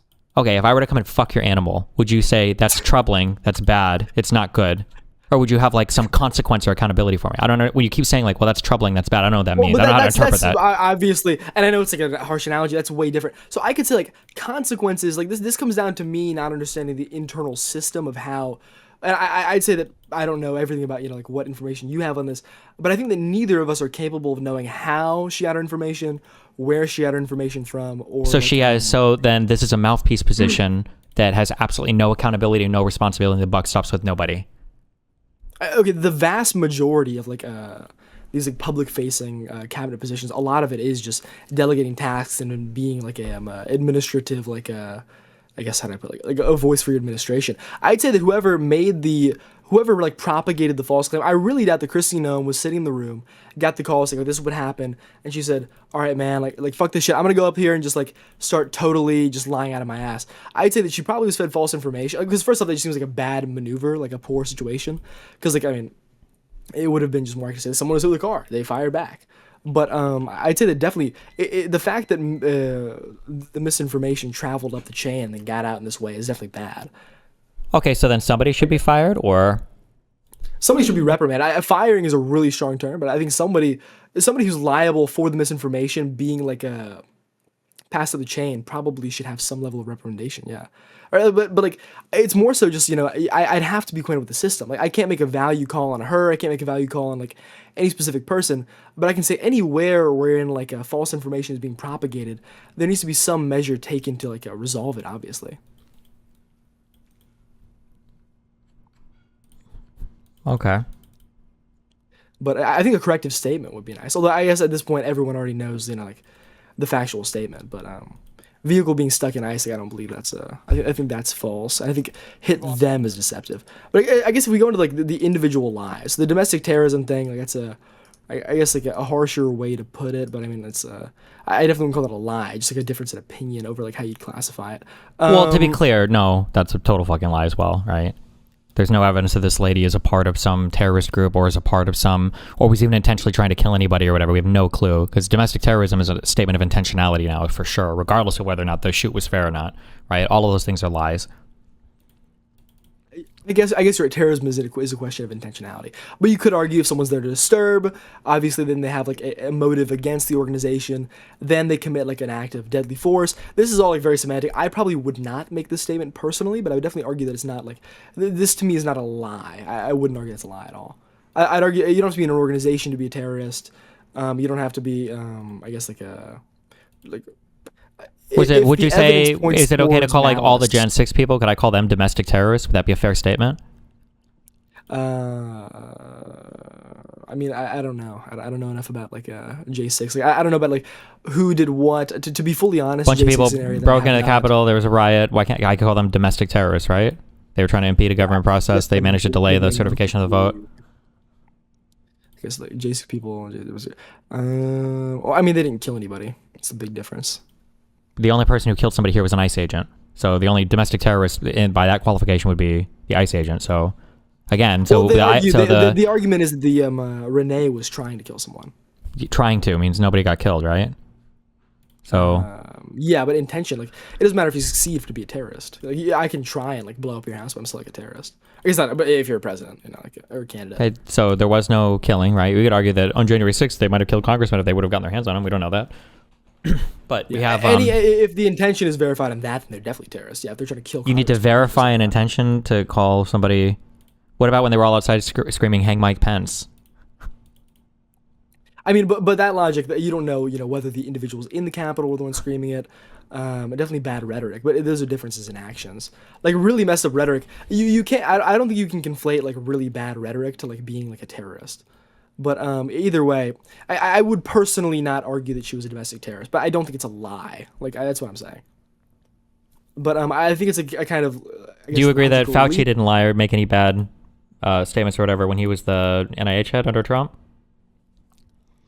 This is like I guess this is one area like I know like for a lot of older like MAGA people this is like a big area to like kind of catch them up, but for me I'm far more like ideological, and I'm younger to the point that I haven't been as like unbelievably active in the news cycle for like events prior to I guess like prior to like the last like 2 years or so. I haven't really had like my knowledge base there is too low. Like I don't know of very many lies, but I know that I've heard people who I consider reputable say that there were. So I would be unqualified to speak on that. Yeah, I'm far more ideological than I am like capable of arguing every single like. You can cherry pick.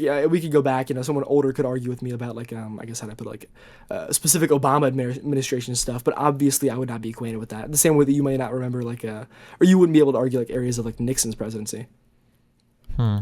Okay. I'm like I just turned 19 yesterday, so I'm a little bit younger, so it's harder for me. Because all of the events I'm not always been unbelievably active in the news cycle at every point in my life for the entirety of it. Okay. But yeah, I guess I would say that part's definitely. But the big lie is of the video that I'm seeing is they weren't stuck in the snow. I don't believe that's true. Well, they And I weren't think stuck in the hit snow. She them. wasn't trying to ram their vehicles. Any evidence of her being part of a domestic terrorist thing. Trump's truths out that she was part of a domestic terrorist organization or whatever. Like all of these statements were lies. Noam Christie's or Christina has continued to make statements about this. I think she just had a Jake Tapper interview. I haven't watched it yet, but it's 10 minutes from yesterday apparently, where she continues to defend that position. But apparently, according to you, nobody in the administration has any responsibility or accountability for any of the statements they make ever beyond maybe correcting them at some point, which she won't. She'll never correct the statement ever. But Yeah, I think that's a precedent's been set that's bad. I think like corrective statements is not something that makes you look weaker, but I think it is important to correct things that are incorrect. But yeah, but you have this I'd to look position. more This is into- the most tepid, like feckless position ever, that you have to correct statements that are incorrect, but they're not incorrect statements. It's just a lie. This is just a lie. I do not believe that you are adequately equipped to say that. I don't think you have. The If she information for continued, well, I know the administration has a history of lying about basically everything they can. This lie feeds right into their ideological narrative that all of these people are funded protesters and all this other bullshit. I mean, like, it's very obvious.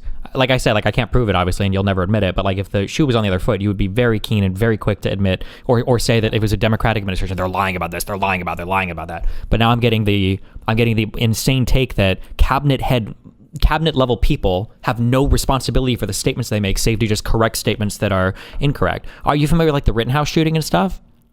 Yeah. You know that like all of everything that came from Rittenhouse, all of that also stemmed off of a bullshit video, that some guy was filming some guy getting into a car that got shot by officers, and people made it sound like it was like an innocent black guy that was getting harassed by police. But when more information came out about the guy, it was like, one, the guy isn't even dead, and then two, the guy was like about to fucking flee with some woman's kids, and he'd already been like convicted of sexual assault and shit, and he had a knife in the car. It was like really bad. But all of the protesting and violence that came off of that eventually culminated in the Rittenhouse shootings also came from a bullshit analysis of a partial video. So it seems a little bit insane to me that we could come out and make statements that are this fucking crazy. And every single time this administration speaks, do you admit that this administration, when they speak, the goal is always to divide and demonize? That there has never been a cabinet level or presidential level statement to try to like get people to calm the fuck down. It's always been to castigate and attack and villainize the other side. I don't know. All of these I guess how do I put collective motive assigning statements to me are very difficult. I think in politics people act in their own interest, and whatever's in their own interest typically will materialize at a really high level. But I'm far more concerned with like ideologically individual. What was actions in? being Can you tell me good or what was in bad. Biden's own interest when he condemned the attempted assassination of Donald Trump and was assigning him additional Secret Service personnel? What was in Biden's own interest for that? So much. I mean, he would seem absolutely like a tyrannical like dictator. That'd be insane. I mean, if, Then, like, then why is it that when Gavin Trump? Why Newsom is it was that when Trump? assassinated- Why is it that when Wait, Trump? If Gavin Newsom was assassinated, would it not be in Trump's interest to try and like assign more personnel to him? I But mean, he that would be doesn't. absolutely Trump literally self-interest. removed additional Secret Service personnel from Democrats as soon as he came into office. Wait, okay, so is your argument that Joe Biden was, I guess, cooperating with Trump when he had like had one of the most high-profile assassination attempts in recent years because Joe Biden was like just a moral person acting in the opposite Yes, of yeah. self-interest? My argument was that Joe Biden is a moral, good man, and Donald Trump and all of the people around him are actual evil, demonic fucks. Yeah, and it's like super obvious. If you remove like the political partisan blinders, it's like very, very obvious from every angle. Kash Patel making statements about the Tyler Robinson guy before they had any information about it. The guy might beat his trial because this guy was so stupid in terms of tweeting out stuff about this ongoing shooting event like 2 hours later saying they'd caught the suspect and everything else. Like there's a reason why his lawyer and Robinson never made any statements related to anything. Like, yeah, this is incredibly irresponsible. It's politically divisive for the goal of being politically divisive, and it's bad. It's evil shit. Like better men, better people wouldn't do this. Like good people wouldn't do this stuff. It's all like a partisan game bullshit to these people. But that's like so painfully, I can't even believe I have to say this. It's like so obviously true. Like we can find Trump's truth about this. He doesn't even need to make a statement. It's the president of the United States. Why is he tweeting out or truthing out that she's a domestic terrorist or whatever? Yeah, I mean, obviously, when you're in the rabbit hole of like administrative statements, I think that many administrations. Why are you false saying statements. rabbit hole? Like there's so much confusion, and you're just so incapable of evaluating critically any statement made by somebody who's part of the administration. How is it a rabbit hole? I can absolutely critically evaluate the statements. I can see Kristi Noem's statement being incorrect is bad. It is bad that it was publicly said, but I'm not going to make like a judgment call on the entirety. Like, you're extrapolating agencies having false statements or cabinet officials having false statements into like a moral call over the character of the entirety of the administration being seeking like out active division and takeover. To me, this is such a wild escalation in mentality. But it's not, Kristi because Noem that is actually untrue. The This level does of not the mean that statement, Kristi well, the Noem factual- hates America and wants to divide the country. The I mean, that's absolutely- factuality of the statement, the type of fact we're talking about probably matters, right? So like if she were to say that this shooting happened in Chicago and got the place wrong, then that's not a big deal. Or that the car was a different type and got that wrong, that's not a big deal. Or that the cop fired one shot instead of 3 or 4 shots instead of 3, maybe, not a big deal. But when the lies, it's not like she just has random facts wrong. It's every single fact agrees with the pre-selected narrative that this administration has been trying to shove down everybody's throats for a year. That's not just wrong information. There's a very clear ideological driving push for where every single statement is coming from, right? How many years have we heard all of the MAGA people say that there's like this coordinated paid campaign to get protesters paid by Soros and everybody else to come and be professional? I think Trump might even call this lady a professional agitator. I'll have to go find his truth on it, or if somebody in chat can link it. Do you not believe there are any paid protesters at all? I've heard this claim for a decade, and I've seen zero proof of it ever. And I've seen proof of it happening. Have you not seen clips of people like, this is like a topic where I guess I'm not my knowledge base is definitely significantly lower than you hear. But have you not seen the footage of people interviewing people who are like paid protesters Proof. or I need proof. The same. I don't the same people who provably agree that they're like administratively running it. Like you don't think so? No, I don't think a James O'Keefe Project Veritas slop clip of 12 seconds or some highly edited 10-minute video or if you're talking about the thing that was Sora AI that even Trump was retweeting the other day. So the standard. Wait. Are you talking about Are you talking about the video recently where the guy said he like didn't have a job? And he was out there. No, I'm not speaking to any specific clip. I've seen multiple clips that all point in that direction. But even then, to me, that's like I guess I don't know. Like obviously, people are demonstrating for protests. But I think there's some examples where protests are exacerbated. Like, you can go to assigning a motive. Is it a logical leap to say that for certain topics where people may not be that riled up, it is advantageous to manufacture a protest that will make it seem optically as though people are outraged, or maybe make it seem like people who are already outraged in some way should get involved more? Yeah, like, you're describing can you the not make entire the Republican argument Party right now. That's what they do when they get everybody riled up about trans people or everybody riled up about Haitians wait, or Somalis. but Like that's what just happened in parties make the Minnesota, same- right? With the Nick Shirley video. No, it's not both parties. I wish the left did this more at this point, but no. All of the largest protests, like 8 of the 10 last largest protests in the country have happened under Donald Trump because of the shit that he says and because of the violence that he incites. Nobody forced Trump to send the National Guard to the states without their authority or consent, right?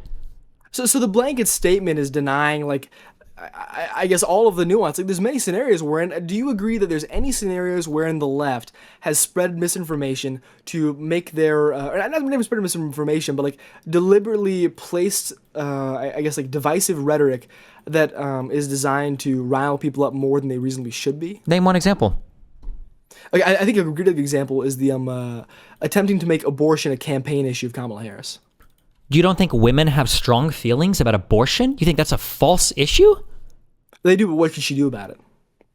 Can try to get a law passed to make it so that abortion is a protected thing in all 50 states? That wouldn't be an act of the president. No, but the president can push for their Congress to do something. What do you mean the president can cheerlead legislation from Congress? That would be congressional vote. Like, I think making Hold on, that wait. a big I need you. Hold on, wait. Before I presidential move on, the president of the United States runs on a policy platform, right? That Yeah. policy platform. Now, I understand you're younger, and maybe the young generation doesn't know this, but typically Congress does that. Now, I know that right now we have a dictator who thinks he can do everything just from the White House, but traditionally presidents run on policy platforms that require support from the Congress. When Trump ran on repeal and replace the ACA in 2016, that had to be done by Congress. Or when Trump runs on tax cuts, that has to be done by Congress. So typically, yeah, presidents will run on platforms that the Congress has to enact, right? Yeah, I mean, okay, well, I guess obviously okay. she could aid the issue, but that being the primary campaign promise, it's a very unlikely to resolve problem. And even then, or I would say it's not a problem. I think states' rights is the ideal situation for it, but that's like a... Well, hold on, but that's... debate. Well, yeah, but some people would say that the right Yeah, for exactly. a mother to have an by abortion... by their definition, it's a problem. By mine, it's not. Sure. But either way, that's just semantic. But Also, I when you think say it's states' obvious rights, that there's- I just want to check real quick. When you say states' rights, do you agree that state police force should have the authorization to shoot and kill any National Guard people deployed by the federal government against the consent of the governor of that state? No. So the states don't have rights then. So I don't know where you got the states' rights thing in your mind, but you acknowledge the Second Amendment was literally created. Hold on, wait. I just want to be clear. Constitutional Convention, the Second Amendment, right? That whole militia part that everybody likes to know. The whole reason why the Second Amendment exists was for states to protect their own interests from an over-encroaching federal police force or federal military to come in and overthrow like a state government, right? So Yeah, what in the part? state of revolution, yeah, totally. So what do you call it have when the National Second Guard is Amendment to deployed allow against for the governor's revolution. wishes? When the National Guard is deployed against the governor's wishes by the President of the United States, how is that not just the government sending the army to your state to enforce whatever they want? Is that not a states' rights issue? I mean, federal overrules states whenever there's federal policy. Oh, so like That's if Kamala generally Harris principle. would have gotten the Congress to pass a law saying abortion is now a protected right in all 50 states, then the federal law there would supersede all of the state laws then, right? I believe that is the actual nature of governmental policy, right? Like, Well, that's like I a don't know. You factual were just statement. arguing against it, saying this should be a states' rights issue. But now it seems you agree that... No, it should. Hold on. Should be versus can be. These are very different arguments. They can deploy the they can deploy federal forces to states, overruling state forces. Well, to be clear, they couldn't do that. That was illegal. That was illegal. That was an illegal deployment, right? And I think now the National Guard has been withdrawn from those states from the president forcibly deploying. You need the consent of the governor to do this. And we know this because during the BLM riots, Trump was complaining about governors not allowing him to send the National Guard there. So he knows that. We know that. That was an illegal deployment. And I think it's been basically adjudicated as such. except for in DC, where the federal government is obviously that's their territory. Yeah, I mean, I guess that's an argument you can make. Well, either way, more so, I think the federal does supersede state. I guess I'd have to look at the individual clauses, see how it resolved, but that's my understanding of the national system in terms of like the armed forces deployment. Well, So the no, purpose of the but National your Guard, federal policing can do their federal policing, but you can't forcibly deploy a National Guard to a state without the governor's consent. You need the governor's consent to do that, unless the state is in rebellion or something.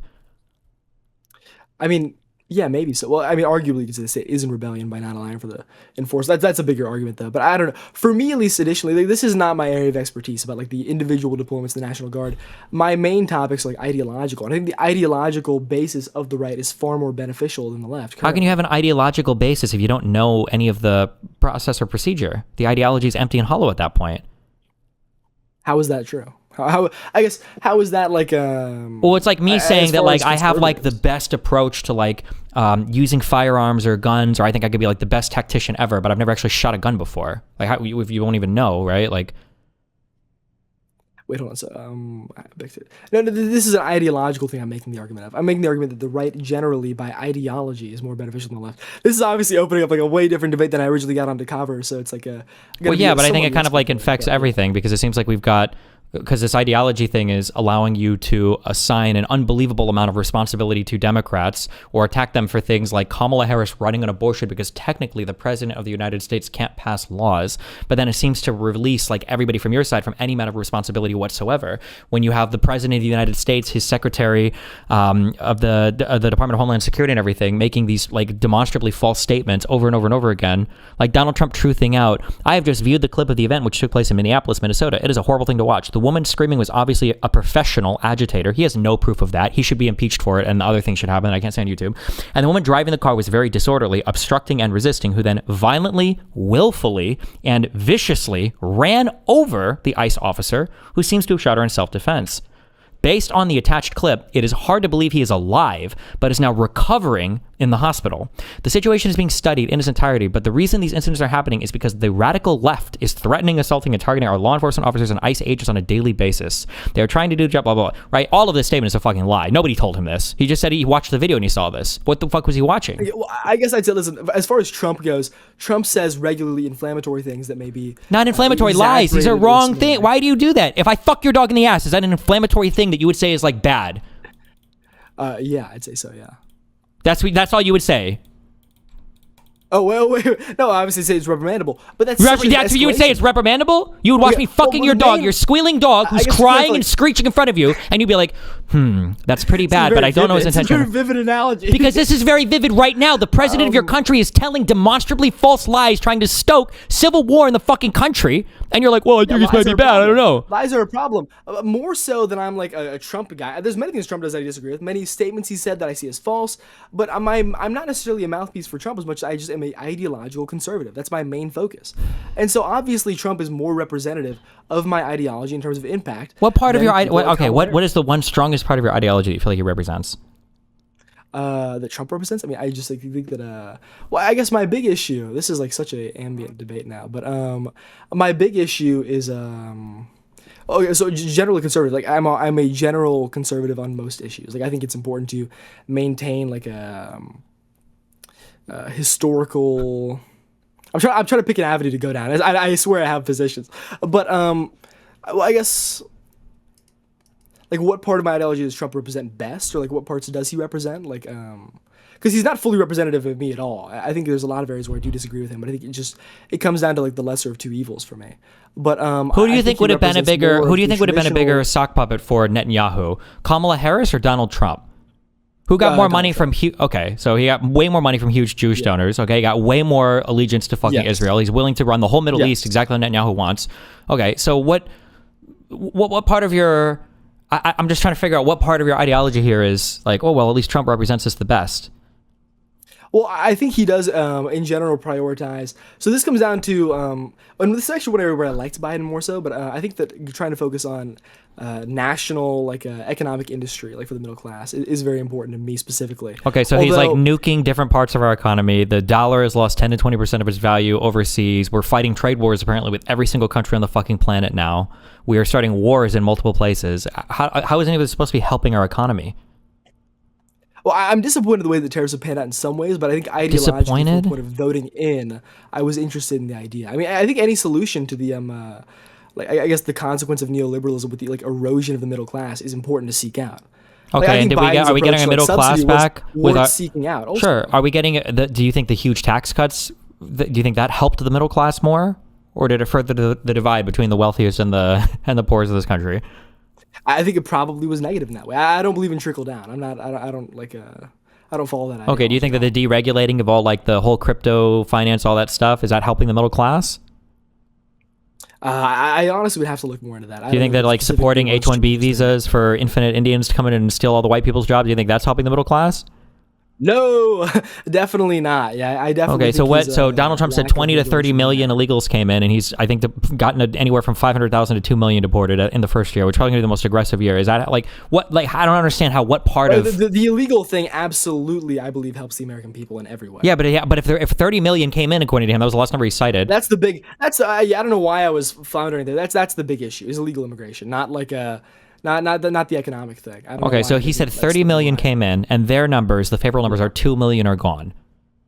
So that's 28 million additional ones that are in the country. So hasn't he completely and epically and totally failed there? 28 million, 30 million illegal immigrants came in? Under Biden, that's what he says, yes. Yeah, and then 2 million. Oh, no, the deportation totals are definitely not sufficient. They're less than Obama's, right? Huh? They were less than Obama's deportation. Obama was a better deporter. Wasn't being actively impeded by the government, trying to, like, stop him from even being able to exercise deportations. Do you think maybe wait, actively impeded? He's the president. Obama didn't have a competitive administration that was arguing, like, wouldn't even use the word illegal to describe illegal immigrants. Like, Joe Biden got pushback from that. So why doesn't Trump try to, like, work with the governors and work with Congress better? Why does he make an enemy out of I thought he was supposed to be a leader. Why does he make an enemy out of every single section of the government? Who do you think set themselves into opposition to Trump when it comes to trying to deport illegals? The governors or Trump? You think Trump made that opposition in order? Yes. You think that the other governors were happy to work on mass deportations, and Trump just provoked them into not being willing to do that? Yes. That's, to me, totally ridiculous. Okay, well, here's the question. So if I point to the Trump plan and I see all of the stoking of racial flames of crazy random shit, the Haitians eating the dogs and the trying to foment all this hysteria around, like, Tren de Aragua and MS-13 or whatever, and then I look at them celebrating, like, the opening of, like, Alligator Alcatraz, and then you're asking me, do you really think they're trying to just make an enemy out of, Americans that are opposed to this? How is that not the case? Of course. Yeah, wait, so rhetoric that is pro-deportation of illegal immigrants means that you are not allowed to, like, it means that's putting people in opposition who you would say would arguably already be willing to deport illegal immigrants? Why would you water it down to rhetoric of pro-deportation? Alligator Alcatraz.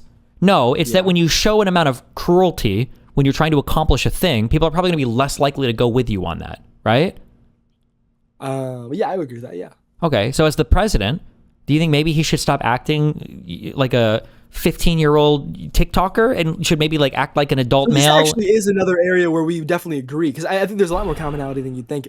But when it comes to the illegal immigration deportations, I think there's a level of, like, a kind of demonstrated complacency from many people where it's like they're trying to make you as a conservative, or me as a conservative, like people like me who want to see big mass deportations.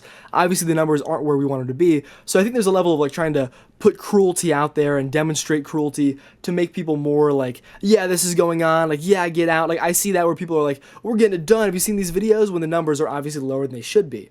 And that's a strategy that, to me, I find to be kind of facetious. But I can agree with you there, yeah.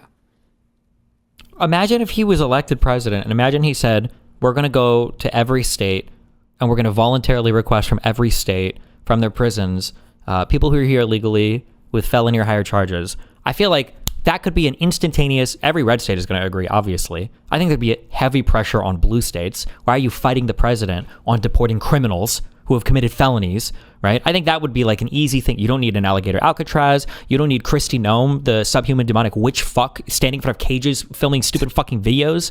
Like you could just do this. And I feel like there are so many ways. Like Obama deported a ton of people and didn't seem to get the same type of pushback. But Trump revels in the divisiveness and in the aggression and in stoking the flames of civil war in this country. He did, with the truth I read to you earlier, he was doing it. He does it constantly. I don't know how you can't see that. The Obama not opposing device or not experiencing divisiveness is ridiculous to me. Or opposition. Sorry.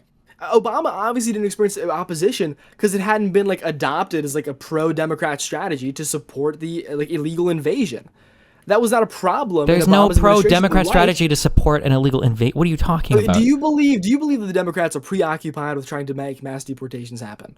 Or do you believe they're more preoccupied with leaving the border open and eventually building towards codification? Which do you think is more likely? I don't think anybody wants to leave the border open.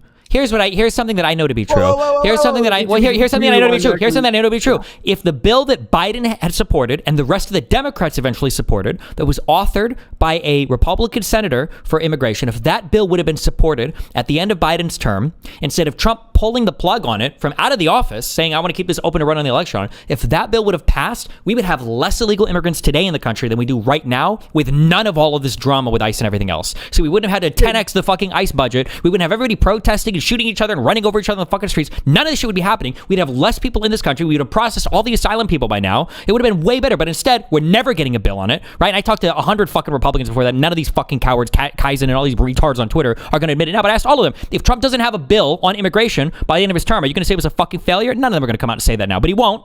Right? So it would have been better under Biden, a second term, than it is now for illegal immigration. I'm comfortable saying that's a failure. I'm comfortable saying that's a failure. But I can say the bigger failure is the people who didn't even like the administration that made very little effort. And you talk about the bipartisan border bill. The bipartisan border bill allowed a minimum of like, I mean, how many crossings was it per week before shutdown was instituted?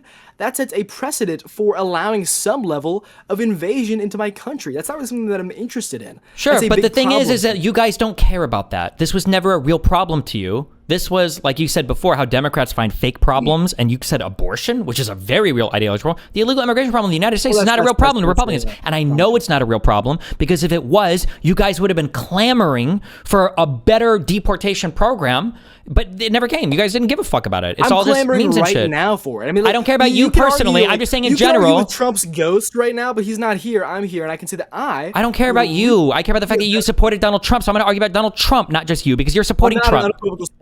I think he was a better candidate. You are an unequivocal supporter of Donald Trump because you vote for him. Well, I don't know if you voted last time if you were 18 or not, but if you vote for him, it's a vote for the administration. Sure. So, but if you support the administration, that's a binary. You vote or you don't vote for the person, right? So if somebody's supporting Donald Trump, I understand that on the granular, I understand that you can agree or disagree with different positions he has. I get that. I'm just saying that Donald Trump seems to fail on every single promise. His first year's been a fucking disaster. The president of No New Wars has renamed our Secretary of Defense to the Secretary of War, and now we're starting wars potentially in 2 or 3 different places. We're throwing out like a million rabbit holes here. I want to stick on the illegal immigration. Do you think that Kamala Harris, so we talked about Trump being a failure for mass deportations, talking about like not proposing the bill you talked about where it's like, or the policy where it's like deporting all the criminals, but who do you think would have done a better job of mass deportations starting the 2024 administration? Harris. Kamala Harris, or you really believe that Kamala Harris would have had more than 2 million mass deportations this year? Yeah, for sure. If they would have just needed to pass that border, the bill that they had before, and they would have been able to chew through all of the asylum stuff. Yeah, 20 times faster, of course. You actually do you fully like really like good? 100%. The vast majority of the people that came here would have 2.1 million. The vast majority of the people that came here, quote unquote, illegally, were abusing the asylum seeking process over COVID. And what we needed was more. How would Kamala Harris's base, which like the rhetorical stances, which are very common of like no one's illegal on stolen land, or we need pathways to citizenship. How would this base respond to these Kamala things Harris that you're talking about? These things you're talking about, Harris. these are conservative memes of people on the left. The average person on the left is not doing Canadian fucking land acknowledgements and saying there are no stolen people on land or no illegal people. I got a pretty good post. I mean, Listen, think I love you and I canvassing appreciate it, but you do campus space. These are, I'm not trying to attack you, okay? I'm not saying that, okay? But I'm just saying that younger people or kids have more radical positions. But that's not your average Democrat voter is not the person going to a college campus debate. This is why Charlie Kirk liked debating these fucking people, because he knew they weren't representative of the average person. And by the way, and I do college debates, right? You see me, I go to some of these places. Okay? I have no problem doing them. Now I have to do it because most of the conservatives that exist today are spineless fucks who know they can't defend any part of this administration, so they don't. They hide in their fucking holes and occasionally pop their head up to cry about fucking Israel or some shit, but that's it. But like the average college kid is not representative of the average voter on the right or the left. Yeah, I would agree so, but that's definitely representative of a large portion of the base. Do you not think so? No. And we can look at Harris's background. What was Harris? She was a district attorney. She was attorney general, and then she was in the Senate. And she said it was part of her campaign rhetoric that we have to have borders and we have to, enforce our immigration stuff. And Biden supported a bill while Kamala Harris was vice president. Do a good job of what? Securing the border? No, because they had legislation that wouldn't pass it. Wait, okay, so you think that because Kamala, or because the legislation that was passed, the bipartisan border bill, would have codified that we should have had, like, I think it was, I forget how many thousands of illegal immigrants allowed per week. You think that because that wasn't accepted, Kamala Harris did a good job of securing the border? Because Kamala Harris was the vice president. It was just out of her hands. I don't know. know. Nothing. Well, okay, but she could have pulled for it. The same way that she could have pulled. They tried to. They had a bill that would have assigned. There would have been a cap on how many people could even come over. There would have been like a 3 times increase in the amount of asylum judges and everything to adjudicate these cases to get these people the fuck out of here. For all the retards that came up like, oh, I'm an asylum seeker or whatever. Yeah, we would have chewed through that backlog way quicker. We might even be done with it by now. Yes. Yeah, well, yeah, but then we just get a new amount of like 4,000 to 5,000 per week, and that would be normalized. Why do you keep saying 4,000 to 5,000 per week? What the bill did was before there was no cap. What the bill would have done is if a certain amount came in, then if like over 4,000 or 5,000 a week came in, then the administration could say no more asylum seekers at all. That was the whole point, was that the bill would cap it if too many came in, to say if this many came in over the course of a week or whatever, then you could say no more come in now. Before, the cap was nothing. Well, so do you think that if that went through, then people would not have been willing to, so you think that if that bill went through, then there would never have been, then there would have been like another bill that made the cap lower, or would it just stay there forever? No, I think what would have happened is once we got through the backlog of all the asylum-seeking people wouldn't come into the country illegally anymore through the asylum process. What happened was when people realized, like, oh shit, their asylum system is backed up, so if I come in and I claim asylum, they're going to give me a slip saying I have to show up at court, right? This is the catch and release thing, right? And then I can just hang out in the country until my fucking case gets called. Once people started to realize that little gimmick, like millions of people started coming and it's like, hey, I'm claiming asylum. Give me a slip and I'll be in court in a few days, or I promise, or a few weeks or a few months. But if that asylum backlog is basically eliminated and you come into the country and they're like, you want to claim asylum? Oh, cool. Well, we can see you fucking tomorrow. Way less people will do it because they're just going to get kicked out immediately. It's like, oh, I have a bullshit case. Okay, wait, so I totally don't believe that it would have gone down after that was all solved. Okay. I think this would have set I think that's a reasonable position to take. This would have made a long-term precedent. And I think it's a really bad solution to the problem.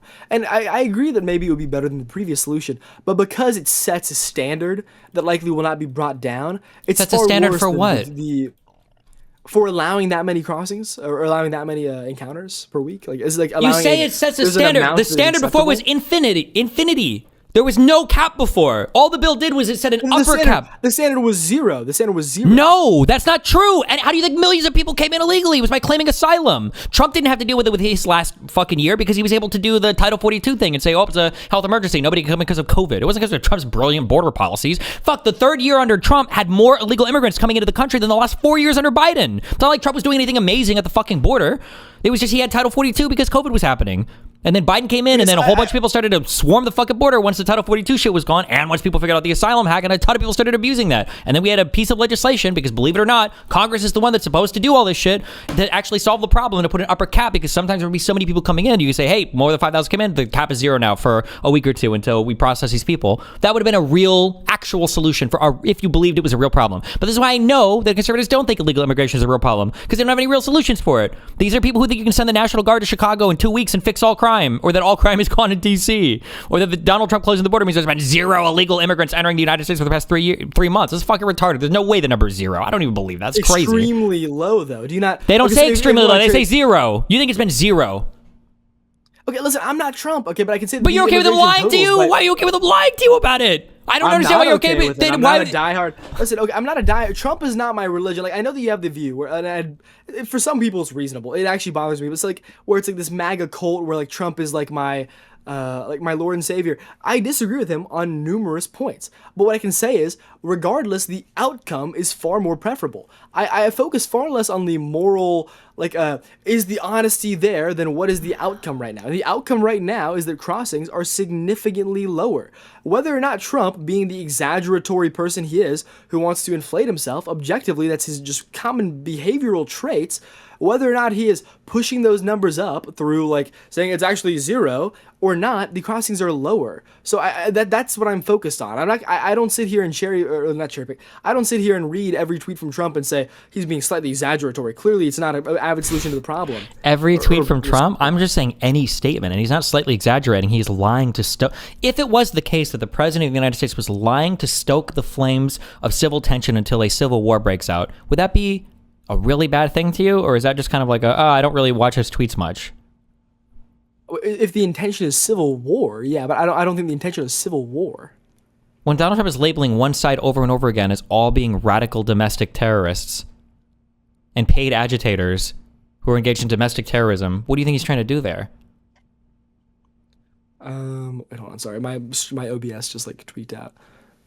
Sorry, do you mind if I have a second? I have to fix this. Hold on. So can you repeat the question? If Donald Trump keeps saying that everybody on the left is a radical terrorist, that all the Democrats are radical Democrats, and they're all engaged in domestic terrorism and insurrection against our federal law enforcement officers, what is he trying to do? If he's trying to say, well, that's just a common like political over-exaggeration. I mean, I think Can you give a single example of any Democrat ever engaged in that type of rhetoric? I mean, Destiny, earlier you were talking about how like I'm not an elected politician. Try again. For any elected Okay, leader okay. who's engaged in that rhetoric. Okay, so engaged in rhetoric of criticizing one side, like in mass, Is that what I said? criticizing the mode. Repeat the individual. Sorry, my OBS is being weird to get sidetracked. What is the individual? side Labeling criticizing? everybody on the other side a domestic terrorist, saying all of the protests are paid agitators, implying that there's no legitimate grievance anywhere, saying that all the violence comes from radical leftist Dems, which apparently is all of Congress, like rhetoric that's on this level. Okay, so can I break it down point by point? Okay, so first off, saying that there are, so he says that all of them are paid protests. He said that these are all paid protests. Every Republican for like the past 10 years has claimed that this is a huge widespread problem. Yeah, I think I saw Billy Johnson tweet on it today. Okay, but that's not the same statement. That's a different statement. He didn't say they're all paid protests. Not all. The most of them are applied. Sorry, when I say all, that was an exaggerated word. When I really And meant the violence most. is coming from radical. Wait, hold on, wait. But you agree that the statement that most of, or even half of, all the protesters are paid, that's an insane statement to make, right? Because there's never been any proof of that ever, right? So you think that saying that the protests are paid makes it like I guess what I put it, like is provoking civil war? The one part of it, yes. But so you think the saying that paid protests are occurring is civil war, like that most protests are paid or whatever. I don't think he's even said most, but saying that protests are being paid off is civil war, like provocation. But I said one part of it, yes. Okay, that's to me like what do you mean one part of it? Yes, like that's As one in we're part of the building reason towards why it, right? Okay, so that's one statement that's like exaggerating the amount of protesters that are paid. Okay. Lying. one- That's a lie. That's not an exaggeration. That's a lie. And then saying that leftists are, well, that is an exaggeration because there are probably paid protests. I mean, I can say that there are paid protests. It would be ridiculously illogical to say there are not. So if he's saying that there are many, I do not in any way believe he said that there are all, but he's saying that there's a bunch of these paid protests. That is exaggerating. I have seen absolutely zero evidence ever of any protesters being paid ever. I've never seen that. Okay, do you not believe ideologically that because it is such a good incentive, well-incentive thing that is easy to do and legal to do you not believe that is definitely happening just out of like that? You're asking me one of like logical possibility. Like I'm sure there probably is somebody, I guess. Like it would be stupid in a country of 340 million people to say nobody's. I'm sure somebody has been, but that's not his implication that somebody might have been. When they say it, they imply that they found it and they see it happening on a massive scale. I've never seen any evidence. Lie, then. What? So it's not a lie then if he says that he has evidence of it being on a massive scale, right? How would that not be a lie? We don't know his evidence. Like you can't ascribe. He has to show us the evidence. What do you mean? He's the president of the United States. You can't just make statements and not show anybody the evidence for your statements. Otherwise, then the president can make any statement he wants. But he's saying okay even then I guess that's a weak point actually. You won that one. But if we're going back to the argument, okay, so inciting revolution is the cause. I'm trying to fix the OBS again. I've given up now, so I'm actually like more focused. Sorry about that. You're good. But so the inciting revolution. So you're inciting civil war. It's a crazy, like very very high level accusation. Yep. So you're inciting civil war. So actually, can I ask a follow up question? Sure. If someone is trying to incite civil war, and their goal is to sow dissent to the point that it leads to like mass casualties, Yep. then what is your solution to that problem? I can't say it because I'm on YouTube right now. Okay, I was just seeing if it tracked. Okay, It tracks. but It tracks. yeah, okay, Absolutely, okay. 100% it tracks. But okay. But here's. Let me ask this question from the Wait, other okay, side. and Wait. then- Let me and ask then this I would question like from to the go- other side. I'd like to carry that over. The Okay, sure. violence angle. Okay, so he also says that there's violence happening from the radical left. Are these two statements not both proving themselves? What do you mean? I mean, by the radical left viewpoint, the solution to Trump is what obviously we can't say on YouTube. So then, how is it not to say that the radical left is violent? If the ideology violent, like, Well, sure. Let's test this. So let's say that I say that you are a violent, murderous person, okay? And you say no, and then let's say that I go to your house and you said you had a dog or a cat, and I start raping your animal, and then you punch me. Did you just prove my point? Wait, hold on. Okay, so if you go to my house, then can you restate the analogy? Sorry. If I do something to provoke you into attacking me after saying you're a violent person, did I just prove my point that you're a violent person? If you see no, because there's a provocation there. Okay. That's the difference. But I would say though that his statement being that they are violent is obviously true. I mean, I could say like that is there's definitely okay. I have a better question. Do you believe that there is a currently like on a person to person scale increased amount of violence on the left and the right On the left and the right? than the right? Person to person? What do you mean by that? Like on average, do you think that on average most leftists are more willing to exercise violence than most conservatives, or at least it support it and endorse it on a partisan scale? It's hard to say because it's not a very fair question, because who would violently protest under Obama? What would you even what would you even do that he's like it's a weird question, because like if you were to ask me that's who not do you a think point, has more it's like a- violent opposition, like Hitler or Barack Obama? Well, probably Hitler. It's like, oh well, doesn't that show that Hitler's enemies are more violent? I mean, I guess, but it's like obviously because he's so much more provocateur than Obama would be. Same thing with Trump. Well, let's talk about the difference in ideology. So this is about reaction to stimulus. So obviously, through your ideology, Trump is a really bad person. Like I can agree. I would say and evil, then that but yeah. escalates to, yeah. But and that would escalate to the violent measures, I guess. But then if you go to like the right, to the right, like obviously like a good example is a lot of right wingers consider like abortion to be genocide, right? Mm-hmm. Regardless of debating that individual topic, that's a really big like Hitler level problem. And yet right wingers do not follow like what you seem to believe is the ideological conclusion of wishing violent death upon their opponents. Literally multiple abortion clinics have already been shut up. Multiple abortion clinics have been shut up historically. That's something that does happen. It's not that common, but it does happen. Number one. And number two, right wingers now are happy. I think there was just another girl that died in Texas like a week or two ago of sepsis because the doctors couldn't perform an abortion or they were worried about committing murder. So I mean, I feel like this. So it does happen on the right. Maybe not as commonly. What percentage of conservatives do you think? Like, do you not? Can you not make like a just say optical like I guess I don't know. I'm the word just in my mind. Can you not make an assertion that probably it is occurring more on the left than on the right? Potentially, but the issue is that the left doesn't get the administration to carry out their violent fetish fantasies for them, but the right does get their administration to carry out their violent fetish fantasies for them. So it's hard to make the comparison.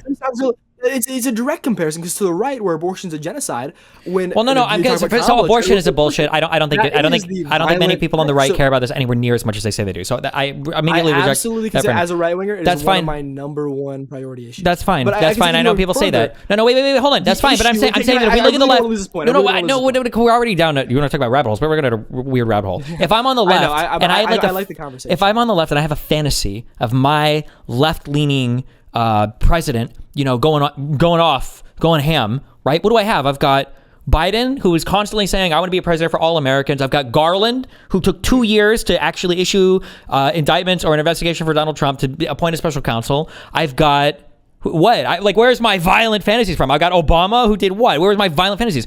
Or I could do Trump. It's not a statement. It can't be viewed through the lens of your ideology, because this is a comparison of how people react to their stimulus.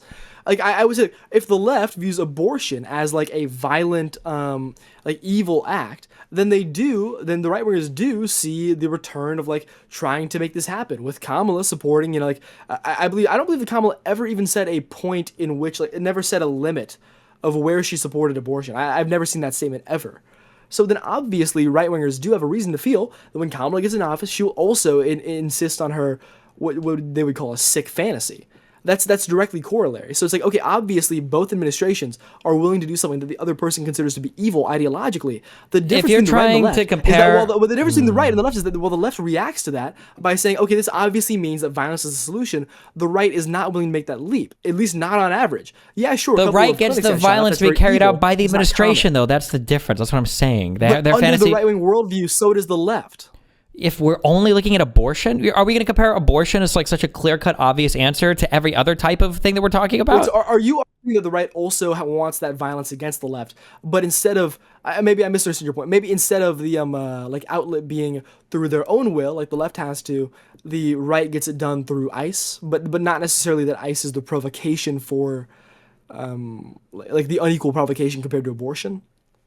Unequal provocation compared to abortion. It's a really bad way to say it. Okay, are you arguing that I'm just saying abortion is like are as violent? They just use ICE as their outlet. Kind of, but I'm saying that like abortion is like an issue that, regardless of your stance on it, I happen to be pro-choice, but any reasonable person would acknowledge that there are difficult questions to answer in the first couple months of a fetus's existence. So that's not a clear cut. The only way that becomes clear cut is if you're religious. But otherwise, there's like reasonable interpretations on both sides of that debate. But things become much less hazy when it comes to like issuing indictments to political opponents, or sending ICE or the National Guard, deploying them against the will of the governors against all the states, or having federal agents standing outside California buildings when Newsom is giving a speech. Like, these things are way more clear cut than that. I mean, maybe to you, but to the right wing perspective, not at all. I mean, it's not even like it doesn't even make sense. It doesn't even make sense from a perspective like your racial ideas or whatever. Like, who gets the most abortions? It's black people, right? Isn't that good for your side? I'm not a racialist. I believe okay, whatever. The people wouldn't it be I think less mass genocide of African Americans is bad for conservatives. That's fine, but wouldn't it be ultimately, consequentially, it would be less Democrat voters at the end of the day? Number one, and number two, nobody's forcing conservatives to even get abortions. So it's not being hoisted upon the conservative party where like, now you guys have to be baby killers and get abortions too. So like, it's not even. Yeah, they're paying for it. If you want to use the argument they're paying for it, you're probably paying less for an abortion than you would for a kid whose dad completely abandons the mom who needs social services for the rest of her life. No, I'm totally cool with paying for that. Then the I'm paying for it argument didn't mean anything then. No, it did. What do you mean? I'm saying I'm paying for the action which I think is evil, while the Democrat, I'm comfortable paying with action that I think is not evil. Like that's the difference. And I guess I don't want to go into a full abortion debate, because I think honestly, like, I think Trent did a better job than I ever will on this. But okay, then backing up from the abortion thing, here would be my question. I made the claim of stoking the tensions and the flames of civil war, and you seem to take a big issue with that statement about Trump's presidency. Let's say that I wanted to incite this country towards civil war. Okay, what would I do differently from the current administration? What action would I take that I feel like this current administration hasn't taken or is on the path to enacting? What actually? Okay, so many other actions. You would, directly like. This is like a really hard question to answer because there's so many ways you could do it. Just to be clear, hold on, wait, hold on. Just because I super disagree with that, I think that should be the easiest fucking question in the world to answer. If you would ask me the same question, if I ask you a question, you can ask me the same one for anything. Under Biden, I give you 50 million different ways how it could be worse. But so I just want to be clear, it's a very simple question. It's only hard right now. It's only hard because you're trying to think of things that Trump hasn't already done, and you realize, holy shit, on my checklist is like 100 things. He's done that, he's done that, he's done that. That's why this is a hard question for you. The fact that you have to say it's really hard for me to think of what would be more insightful of a civil war than what the current administration has done is an indictment of the current administration. But go ahead. It absolutely is not. It's just that I'm trying to think about what's like a measured opinion. You could say, do a civil war, kill this official. This official needs to be killed. That's a way that you could be provoking. So like that. when Donald Trump quote tweets people saying that people should be tried for treason and hung when those 6 senators or whatever made the fucking video on the military shit.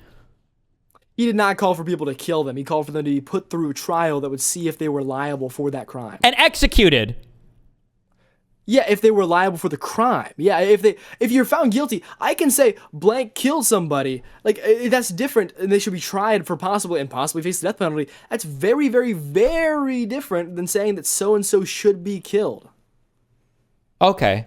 In that case, then, from now on, if every Democrat were to go on stage and were to say, I think that we need to start trying every single Republican for treason and hang them if they're guilty, you'd be okay with that. You're like, oh, okay, yeah, well, that's fine. He said try him first. I'd say it's probably, pretty ridiculous thing to do. But Okay. I mean, Just to be clear, you know that that's what everybody does, right? Like, there's no such thing as a dictator that comes out and says, we're going to illegally execute our opponents. We're going to illegally murder people. There's a reason why. Right? When Saddam Hussein executed people, it's because they were being traitors to the party. When people come out, when Pinochet was murdering political opposition, when Gaddafi was doing, whenever a person comes up, they never say like, we're going to start murdering our opponents for no reason. There's always a pretextual reason for it, because they're seditious, because they're engaged in treason, because they're betraying the state. When North Korea kidnaps people, there's always a reason for it, right? So you think that when Trump calls, like he says, okay, so and so needs to be prosecuted for this crime, the end goal is to like subvert the justice system and kill them? Considering that they have already released false indictments for multiple people, now they're trying to indict the fucking chair of the Federal Reserve, Jerome Powell? Yes. You can think that, but that's a ridiculous leap of character. That's a wild leap in character assumption. Maybe, just maybe. You can't say like, that's the same as saying like, oh, because, which maybe this is actually a different statement, but you can't say that because someone's bringing a case, they're trying to subvert the justice system to result in that person being like falsely imprisoned or killed. Unless the case is false. But even the bringing it is not a bad thing. Am I still connected right now? Yeah. Okay. But either way, I obviously got really far away from the initial point. But I don't know, like my thing with Trump is I'm not like a radical like Trump guy, like where I think you are. That he's just amazing and perfect, and I'm definitely not. You are. You're defending them. Like, I guarantee you that in 4 or 5 years, there's when a a Democrat difference has won the between next thinking- election, you're going to be criticizing every single thing the Democrat does as being beyond the line, even though you can't give me a single thing that Biden did that was anywhere near as close to inflammatory as what Trump has probably even truthed out today, if I were to go Trump. Trump's more inflammatory than Biden. Yes. Yes, but not just inflammatory in the direction of civil war. That's what he's pushing us towards. When he constantly says everybody on the left is a terrorist, everybody on the left is evil, everybody on the left is trying to do this thing, but people on the right are righteous, and when they engage in violence, they're actually doing it for good reasons. And like, this is crazy shit for the president of the United States to be saying. Yeah, that's a worse trait than Biden. Like, he has that worse than Biden. Yeah, but I don't believe, like, my difference between me and you. Well, hold on, wait, just real quick. He doesn't have it. He doesn't have it worse than. Wait, he doesn't have it. Civil war. He doesn't have it. On like death. What incites for civil war then? You hold on, just to be clear, you agree calling that for civil war. Wait, you agree that the Civil War people in the United States, they didn't incite for civil war, right? They just said they wanted the states to have their own country, that they have the right to secede from the Union. That wasn't inciting civil war, right? So the civil war that we happened wasn't incited by people who wanted a civil war, right? Wait, so do you think that it was evil whenever the people in the Civil War were saying that they wanted states' rights, or do you think that the bad part of secession happened once they said we are seceding? Even for the seceding, when they said we are seceding and all that shit, and the attacks at Fort Sumter and everything, yeah, these people, none of them were apparently engaged in civil war because nobody came out and said, I want civil war. They seceded. That's provoking civil war. It's literally saying we are declaring. Why does that have to be a civil war? You can't secede. You can't leave as a country, and now you have to be a civil war. Why?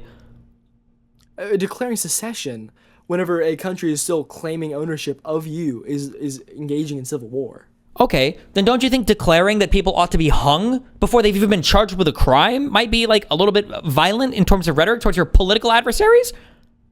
Saying that they should be hung, or saying that the punishment can be being hung? Either of those. That's very different, unbelievably different. And I can say that I could say so-and-so is guilty of treason, or so-and-so should be prosecuted for treason. If Trump went out on his podium and said, and I know you probably don't believe this because you don't know me very well, But if Trump went out on his podium and he said, all right, guys, I think that we should hang this person, do it tomorrow, I would obviously say that is evil and Nobody wrong. ever says that. The most evil dictators of all time never said that, though. They come out with something pretextual. They come out and they say, this person has been guilty of trying to subvert our country, and they've been treasonous, and now we found them guilty, we're hanging them. That's always what they'll say. There's no judge, though. There's a judge in treason. There's a judge in treason. There's no judge when Saddam Hussein locks the door and then escorts his political opponents out and shoots them. Maybe The they'll have a difference special process is- for it. Like they've just put a special prosecutor in the fucking White House to issue these bullshit indictments towards people or whatever. You agree that like the indictments that were issued towards Comey were bullshit, right? Or issuing indictments or managing like charges. I mean, first of all, the indictments that they've been seeking, like on Letitia James, on Comey, on Bolton, these are like bullshit indictments, right? Do you agree with that? That the Comey indictments were these bad? Issues, I haven't read into the specific indictment now. I don't know the specific indictment. Okay, they're important. I would recommend looking into them if you care about this topic, which I know you don't. And then the second thing I'm a is full-time having college- all of What's these so people, mean? I'm a having full-time all of college these student. I people, can't read all this stuff. having all of these people, because if you have an interest in the evil things the government is doing, issuing politically motivated indictments towards opponents should be like at the top of the list of like crazy shit that's happening. Oh, there's a lot of crazy shit that's happening. But you agree that like everybody in this administration, you talk about like, well, there are judges for that. Hasn't everybody in this administration been attacking all of the judges every time they disagree with them? Like saying that these judges are like illegitimate, they're illegal. I'm sorry, I didn't mean everybody. I meant the president of the United States, the vice president of the United States, the attorney general, the head of the Department of Justice. Donald Trump disagrees with the ruling. Clearly, he's trying to take over the country. Not disagrees with the that's not- rulings, but says these are crazy. illegitimate judges that are acting outside of their jurisdiction. They shouldn't even be allowed to make Did Biden or Obama ever say that like these judges are corrupt and evil and shouldn't be allowed to rule on these things? I don't know. This is like a whataboutism. Like It's not a like we're whataboutism. I'm traveling to asking. another I'm saying dimension Trump right did now. a horrible thing. None of the Democrat presidents have done this horrible thing, and you're making it sound like, well, it's just a normal thing, but it's not. Is it horrible to criticize a ruling from a judge, and then criticize like I guess the standing of the judge? Because obviously I think the check is impeachment. Is that how is that an evil thing? Or like, Is that what he did? Inciting? Is that what I said he did? He criticized a ruling? No, I haven't. I don't know the specific scenario. I mean, I don't know everything Trump has said. This is your job. I'm in college. I have other stuff going on. What's wrong with open But tell borders? me Is it what really he that said. bad to let someone in your country if they need help? This is a crazy shift in topic, but yeah, it's bad to let everyone else in your country. Not know. everyone. Is it bad? Just So it's randomly. bad to let in somebody to help them out a little bit. Yeah, when you don't have the resources to take care of your own people already. Yeah. Oh, so it's bad to help anybody ever. Are you like fully? Are you like fully cosmopolitan? Where you just think like, is this? An No, analogy I'm or repealing just- the vague, watered down Okay, general bullshit. Like, sorry, oh, so you can't my criticize the mind is judge's screwed. ruling? He's not criticizing a judge's ruling. These people are talking about like the illegitimacy of a lot of these Oh, you're judges. saying that I strawmanned you? Okay. Yeah. No, So that you're what is the watering bad down part his of it? Okay. criticism to be so tepid and weak that Yeah. he's not even making. He's not. These people are questioning the legitimacy of our judges. Yeah. Okay. Okay. So, questioning the legitimacy of judges. Okay. Yeah. I'd have to read the specific case. I mean, it could be bad. If it's bad, I disagree with it. But I specifically don't think. Yeah. I guess if it's bad, I disagree. Okay, with so it. then, okay. I'd prefer to argue stuff that I like know the case we're arguing for. Because because I can argue ideology all the time. Like, I can argue like I do believe like mass illegal immigration is bad. I can argue I believe that mass deportation is a good solution to that problem. But I'd prefer not to argue like Trump on this date said this, because obviously there's going to be a stumble because I don't know every single statement from Trump. This is your full-time job. I'm a full-time college student. I'm like an 18-year-old, so I don't know everything in Trump's history because I politically was, highly activated. It's not like, about 3 years knowing ago. everything. It's just like this. Do you agree that Trump is the most divisive president we've had in the last 30, 40 years? Let me think. I probably do, but I want to make sure I do. Yeah, I'd say probably. Yeah, totally. He's very controversial. Yeah. But like not just controversial, like divisive, like sets the sides against each other constantly. Those are kind of synonyms, though, right? But No. but I like dividing. Okay, I guess like yeah. I mean, Trump is pretty dividing. Yeah. Like he disagrees with the left pretty strongly. Yeah, but that's not an indictment of his character to me. Like I'd far rather. And then argue just the hold on, wait. I just want to be ideology clear. I just want to than get this Trump right now in individually, case. 'cause I'm not- Wait, just Trump's in not my case we king, get a and I'm not, crazy yeah. Democrat in office. If a Democrat like truths out on our own platform when we make reason.org as our truth platform, when Democrats start tweeting out things like seditious behavior, punishable by death, this is really bad and dangerous to our country, their words cannot be allowed to stand. Seditious behavior from traitors, lock them up. That if the next president fucking Soros Jr. or whatever is saying stuff like this about Republicans, you'll be like, oh, that's cool. I support it. It's okay, actually. As long as he's saying behavior punishable by. I would criticize Trump for saying that's highly inflammatory. Yeah. It's just highly inflammatory. Okay. What is the difference? Because he's not saying anything illegal there. It's saying that they should be. It's implying prosecution. You can It's not stoke implying the you should flames of murder civil them. war without saying illegal things. No. Okay, so is your point that because he's really inflammatorily saying that someone should be prosecuted for something, we should take the logical leap to say that he is trying to create civil war? I'm saying that if I were to try to imagine the things I would do to stoke the flames of civil war in this country, if I were to list out 50 things, my guess is Trump has probably already done 48 of them. Okay, well, I think I'm going to need more evidence of that because I just don't. How about the president tweeting out as long when the statement. president is acting in to save his country, he breaks no law or whatever. Wait, hold on. So repeat the statement. Hold on, let me find the exact quote. When Trump, I think, truthed out, what is it? He who saves his country does not violate any law.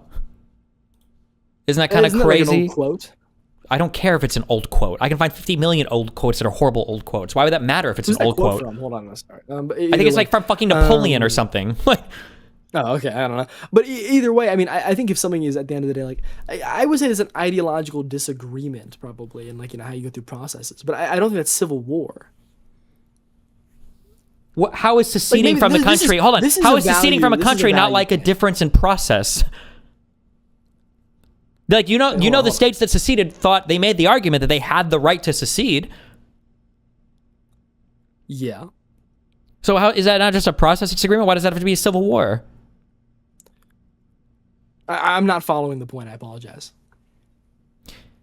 How is it that Donald Trump saying he who saves his country does not violate any law, which seems to imply that he believes as long as he's saving the country, he exist in an above the law territory where nothing he does is illegal. Okay, but you're like, well, that's his opinion on the law. Why can't you just say that the states that thought that they had the legal right to secede from the union, why are they driving us to civil war? Maybe they thought, there were arguments at the time that they thought, well, we actually can secede from the union. We can make our own country. Yeah, I mean, I would argue that the reason that we don't let them see because it's not in our interest. I think countries act far more in their best interest than I think oftentimes whenever interest is not able to be achieved through prior precedent, people shift. What is the policy? I think those things are very different. But even then, I can criticize the statement that is made. I can say, maybe I disagree with it in some levels. But my argument is not that Donald Trump is a perfect user of rhetoric or that his other candidates are perfect using in their rhetoric. But I'm arguing that the reason why I support the candidate more than the opposition is because the opposition, while, yeah, sure, maybe rhetorically is better off, their ideology is radically different and in direct opposition to I don't even know what ideology Trump has. You can't even point to a consistent ideology from Trump. You can't go. You don't think there's big ideological differences between him and Kamala? I don't know what I can't even say the ideology. Can you give me one consistent policy position that Donald Trump has had? Believes that all illegal immigrants should be deported. Okay, that's a big position that he's had in this administration. Although they're fucking up horribly at doing any mass deportations. His first term in office, they didn't really focus on it that much. The illegal immigration was growing in his administration until year 4 when COVID happened.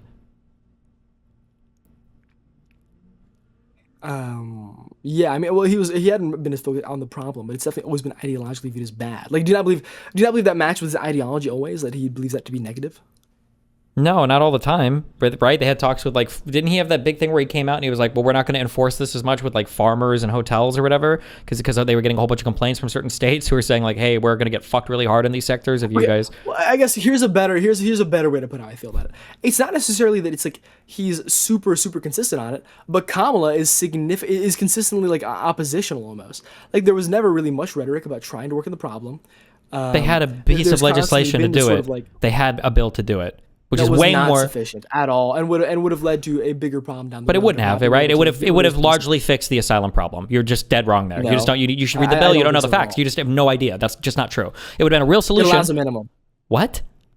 It allows a minimum of crossings. It's not a minimum. That's a maximum. The maximum before was infinity. Or sorry, a maximum. But it allows not a minimum, but it allows a bar below the maximum, which is inherently accepted. There's always gonna, yeah, but you have some people cross, you deport them. What do you mean? It's not like they accept illegal immigrants. It was how many asylum seekers could come through to be adjudicated. Do you earnestly? What do you think Kamala Harris's solution to the problem of mass immigration would have been? The solution would have been to multiply the funding to three, I think it was 3 times the amount of asylum judges. It would have been to increase funding and security for the border, real funding and security, not painting the fucking fence black like the retarded fucks in office right now did. And then it would have been... Clearly the security seems to be working if the crossings are so low, but I guess... I can't, the problem is I can't believe any of the numbers from the current administration, because I know it's not 0. You know it's not 0. So both of us agree they're lying about that, right? So that's already bullshit. We've already seen them do things like, oops, we don't have the October jobs report, LOL, right? So we already know that they'll lie when the numbers don't support their case. Okay, and then 3, I'm sure that there is probably less illegal immigration. There's less of every immigration because Trump is fucking up this country in like 50 million different ways. I don't know how much that supports the argument. But all I'm saying is regardless of any success he's had, there would have been more with an actual piece of legislation that would have actually done something for the border. It would have been a real solution, not the virtue signal one, because I don't think conservatives actually give a fuck about illegal immigration. I don't think it's as big a problem as they say it is. I totally disagree. I think that obviously the policy is attempting to move in this direction. Maybe there actually could have been more solution, but only because he wouldn't have been as impeded as he is currently by all of the opposition who does not want. They don't. If that's the case, then it's still a failing of his as the leader of the country. If it was an actual problem, then I would say the conservatives should be super mad. The problem and having people oppose him is a failure because he wants to solve the problem and they don't. Is that why they're opposing him? Yes. I don't think they want. I do not. Wait. You say that again. So they're only opposing Trump because he wants to deport illegal immigrants. That's the only reason? No, I didn't say that. That's not what I said. I'm saying that they're opposing him on illegal immigration because I don't believe that they share the interest of deporting illegal immigrants. Try again. Keep going. Why are they opposing? We went over this whole thing before. I think it's the videos from Kristi Noem. I think it's the video of fucking Alligator Alcatraz selling merchandise from it. I think it's think it's all rhetoric? Okay, so yes, do you I think most of it is. Yes. Earnestly, you think it's all rhetoric, and you don't think there's an ideological disagreements where Trump thinks that we should be deporting people and Kamala does not? I don't think that there is as much daylight between the two parties as Trump makes it out to be. That's not an answer, though. That's not an answer, though. I mean, do you believe that's a problem that Kamala cares about? Yes. They were talking about immigration, and they were talking about, even under Biden's term, what was the fucking meme statement? She's like, do not come. Do not come. Yes, they were talking about it for the Biden administration. Were they doing a good job? Were they doing like an active, like intense job on it? No, but because they didn't have the funding for it, because the laws on the books were fucking them. Because if somebody comes in and claims asylum, you have to let them in, you give them a fucking slip, and they sit the country somewhere until their adjudication date comes up. And there was a bigger backlog for the adjudication of these cases for the asylum judges than there ever had been in U.S. history. Because as soon as COVID ended... We can talk Trump all the time for methodology, but it seems as though Trump is doing a far better job at reaching that ends. Like, I can say all we want, the rhetoric is bad, all of these things, but at the end of the day, I'm an American who lives in my daily life, and I know that by consequence of Trump's efforts, the illegal immigration problem is being solved far more than it was under the Biden administration. It's not, though. There was not. Do you agree when he said there were 30 million? He said there were 30 million illegals here, right? He said 30 million came under Biden, and they've deported, if we take their numbers for it, 2 million. So it's 28 million more people. How many did Biden deport? How many did Biden No, I'm not talking about Biden. You're talking about Trump, okay? There are 30 million that came under Biden, and he's deported... It's a comparison. The topic is comparison. Well, the comparison would be with the border bill that Trump shot down. So that would be what we compare it to. Okay, well, minus the bill, was Biden trying to do a good job? Minus the bill. The bill is how you do it. You think he was banking on the bill? That was his only effort. He really wanted it was a comprehensive approach, yeah. As opposed to just trying to do everything via executive order. He proposed it right at the end of the administration as a consolation prize to more moderates. The bill had been worked on for years. This was a Senate-written bill for immigration stuff. Okay, but you don't believe that Joe Biden did a bad job about handling illegal immigration? I think he could have done a better job, but I mean, like, he came in under COVID. We had Israel and Ukraine. Like, there was a whole bunch of fucking shit going on in the world. We were fighting inflation the whole time. So much going on, too. I mean, but no, hold on, wait. That's not true. There was nothing going on in the world under Trump. He's the one who came in and started fucking everything up. There were no new wars starting. Now we're at war with fucking Venezuela. We weren't bombing Iran. Now we're bombing Iran. Okay, we weren't terrifying the entire fucking world. Now we're terrifying the entire fucking world. We weren't like blowing up random fucking ships in the ocean. Now we're blowing up random ships. None of this stuff was happening until Trump came into office, and now it's all happening. Now he's bombed like 9 countries in the past year. That's such a different topic, but either way, I don't believe that because there were other stuff going on under Biden, it excuses Biden not working to combat one of the bigger problems. It wasn't a bigger problem. The huge problem was affordability and inflation, and then like the crazy international war stuff that was also influencing affordability and inflation. These were the huge problems. Immigration is only a huge problem. Illegal immigration is only a huge problem. No. No, and I it's know an it's not. I impending know it's issue. not. You think it's I an know impending it's issue. not. You know, I know it's not an important issue, even to conservatives, because if it was, all of you would be fucking furious that Trump has failed fucking miserably for no reason in addressing the problem. I wish you could see me talk about this regularly, because I genuinely am. Okay. I'm very bothered by it. Then you should say every day how irritated you are that Trump made an enemy out of everything. Because if you wanted to get rid of illegal immigrants, there are so many easier things that Trump could have done that would have made Democrats look so fucking retarded trying to oppose him on it. Which pieces of Trump? I mean, which pieces of most of Trump's intervention efforts? I also am not too interested in either. I mean, I'm not like a diehard. Like I understand the conception is, okay, I'm a conservative and I think Trump is better, so I love Trump. That's not the case. And while I do believe, and the reason why I contest a lot of your positions is I do believe that you take a far more hardline anti-Trump position than I would, there are many areas, the failure to successfully deport as many people as I think should be is a big sticking point for me. However, I am significantly more in favor of it than what I see as barely any or to zero effort as was happening under the Biden administration. I don't Except see a comprehensive bill that would have completely addressed the asylum problem. Yeah. Okay. But set a precedent that some people should be allowed at some point. No, there's no bill. When you say that, do you think the bill is saying we should allow illegal immigrants? Well, it said it reduced the amount of border encounters that were for people that could claim asylum. Those people still have to be adjudicated. They're not just automatically granted asylum. They go to an asylum judge. But the issue is the judges were backed up after COVID, so it was the catch and release thing. They give them a slip and they've got to come to their court date in a month or whatever, or 2 or 7. Yeah, well, either way, off the bill, I honestly, I would love, I at one point I knew more about it, and I feel bad that if I would have known it would have gone here, I would have looked back more into it, but the main thing that bothers me about the comparison is yeah, of course there's this one bill, but yet Trump, there's not the bill passed, and yet Trump has had a really way more successful job at dealing with the problem than Biden has. Do you not agree with that? I don't even know if that's true. I don't know who deported more people between Trump or Biden. I actually don't know the answer to that. I don't know who's partisan denialism. It's not partisan denialism. I do know that if I really cared, Biden's rhetoric about illegal immigrants.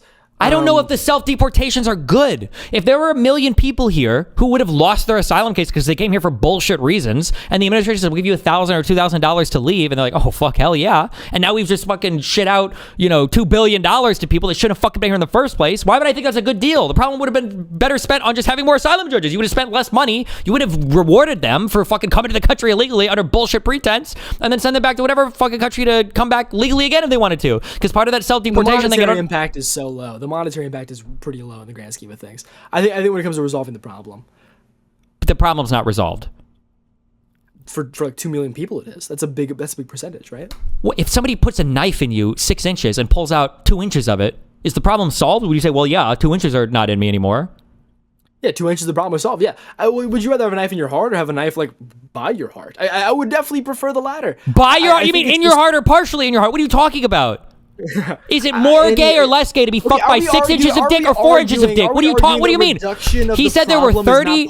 No, he said there were 30 million that came in under Biden, and by their own numbers, they've only gotten rid of 2. That's a failure. That's a binary fucking failure. Are we arguing that reduction of the problem is not better than the solution, or is not a part of the solution? Because it factually is. No, because the border bill would have solved it more. The border bill would have solved more. Well, okay, we can't say Trump deported a large amount of people, and yet all these people who came in under Biden. Okay, well, we're going to be down on Trump because Trump hasn't fixed Biden's problem in the first year. How is He's not going to fix it anymore. Hold on, wait. From a conservative, that's an indictment of Trump, but not from a leftist at all. There will be no bill passed on the border. And this will be the highest year for deportations. I know those two things are absolutely true. I would be very disappointed if there's no border bill passed. Okay, there won't be. And I will publicly, I can promise you, listen, this is one thing about me, and this is I get very annoyed with the radical partisan MAGA people who just hold on. Nothing that you're about to say, nothing about what you're going to say matters because of 2 reasons. Yeah, you're going to publicly criticize him afterwards, even though we all knew that he was going to be fucking ass on the fucking border anyway. Number one, and number two, you'll absolutely support either the next Republican or nobody, guaranteed, no matter what. So it doesn't matter what your strong position publicly is. It doesn't matter. You're always going to vote for the next Republican. Wait, how is it dismissive of the fact that I'm willing to criticize Trump where he fails if I'm not willing to take that leap and support a Democrat who's oppositional to my ideology? Because then the criticism doesn't matter. They know they're going to get your vote anyway. They don't care. Why the fuck would I care? If I was a politician and you were criticizing me, why the fuck would I care? You're not going to... primaries? Yeah? Candidate criticism does matter. Oh, so in the primaries, were you more supportive of Trump or of DeSantis or of the other lady? Fuck, I forgot her name. Haley. Yeah, Nikki Haley. You were supportive of Trump In the primary. Yeah. Initially, I wasn't very supportive of Trump in the primary. Initially, you weren't, but you were eventually. You were. What, I don't know what weird hedge that was, but you supported Trump in the primary, To be right? honest, it's tricky because I'm a younger person. My ideology has changed in some ways since then. In the moment, I was, but looking back now, I think it's a tricky question. Okay. But there's an evolution in some ways there. But I don't know. Like in general, it's not about like worshiping Trump. I think Trump is great. I don't have to. I can say there's problems with a candidate and then still say that they're better than the opposition, which is like radically against my ideology. Like having a D on your name isn't the reason why I'm never going to vote for it. What the reasoning is because Democrat candidates believe in Democrat ideology, which is just fully opposed to mine in almost every way. Not in every way. Actually, economically, I'm not really I'm definitely more moderate economically, but like I don't know, in most ways far opposed to mine. I don't see how that pivot represents like sort of a bad faith criticism or failure to pivot. Sorry. Are you are you in Oh, okay. I don't think you have any major policy disagreements with Trump. I don't believe that. Can you name any? I'm just curious. The biggest one, not random stuff. But what's the biggest policy disagreement you have with Donald Trump besides Israel? Sorry. I think the Iranian. Besides Israel, okay, I was gonna say the Iranian nuclear strikes. Yeah. I think that talking about long-term Venezuelan occupation could be very negative. I think regime change is a really scary thing and a really like a really turbulent thing to just assume it's gonna go right. And I think it's very scary to see someone like confidently say that we can just maintain the area. Like I would have preferred to see a more solid plan, and I would have preferred to see. Okay, how is it then? How do I because I'm just scrolling. I'm just curious, whatever, right? And I see you saying on January 3rd, this sets a great example to dictators all over the world when Donald Trump strikes Venezuela. You quote tweet the Department of Homeland Security about Venezuela, and you're like, now this is epic. And you're tweeting out like, me want oil. How is this like not supportive of my corny Twitter? Okay, I mean it's not that I don't support the initial attack, but I don't support the occupation. Wasn't the whole point of the attack to occupy and take the oil afterwards? Do you have to occupy to take the oil? Well, how are you going to take it all in one helicopter ride? But we get the difference between that and what Trump is saying, right? I don't know how you take oil without long-term occupation. Explain it to me. My understanding, and I might just be retarded, is I thought you would have to stand up long-term oil extraction and then refinement plants and then secure shipping routes and everything else. Oil is a meme. I just thought it was funny because we're taking oil. But yeah, but like you can't. He's not going to get. We're not going to get any oil from Venezuela because we can't. That requires like years or decade of like long-term capex investment, like all sorts of stuff that we're not going to do. How would you take oil without some kind of occupation? Oh, I don't know. I just said we want oil. It's kind of like the reason I support the attack is not because of oil. I think it's just because Maduro is a narco terrorist. Okay. And that's a meme. Me want oil. That was funny. Okay. You weren't supportive of Trump's rhetoric then when he was saying like no new wars, right? You were like, oh, I disagree with Trump on this. Like we definitely need to have more wars. No, I agree with the no new wars. I think that just having a specific strike is different than having a war, though. I mean, we can demonstrate the difference, right? No. Do you think we are at war with Iran right now? In a way, yes. Or we were, no. Yeah. You think you can bomb countries and it's not considered what is it? What would we call it? A special military operation, or? No, and not the Putin thing. No, it's just different. I mean, objectively, we did not experience warlike consequences with our Iranian strike, despite how I somewhat disagree with it in a lot of ways. But was the Iraq war a war? Since we didn't really experience many consequences for that, for just the deposing of Saddam Hussein. This is like before you were even born, maybe. Sorry.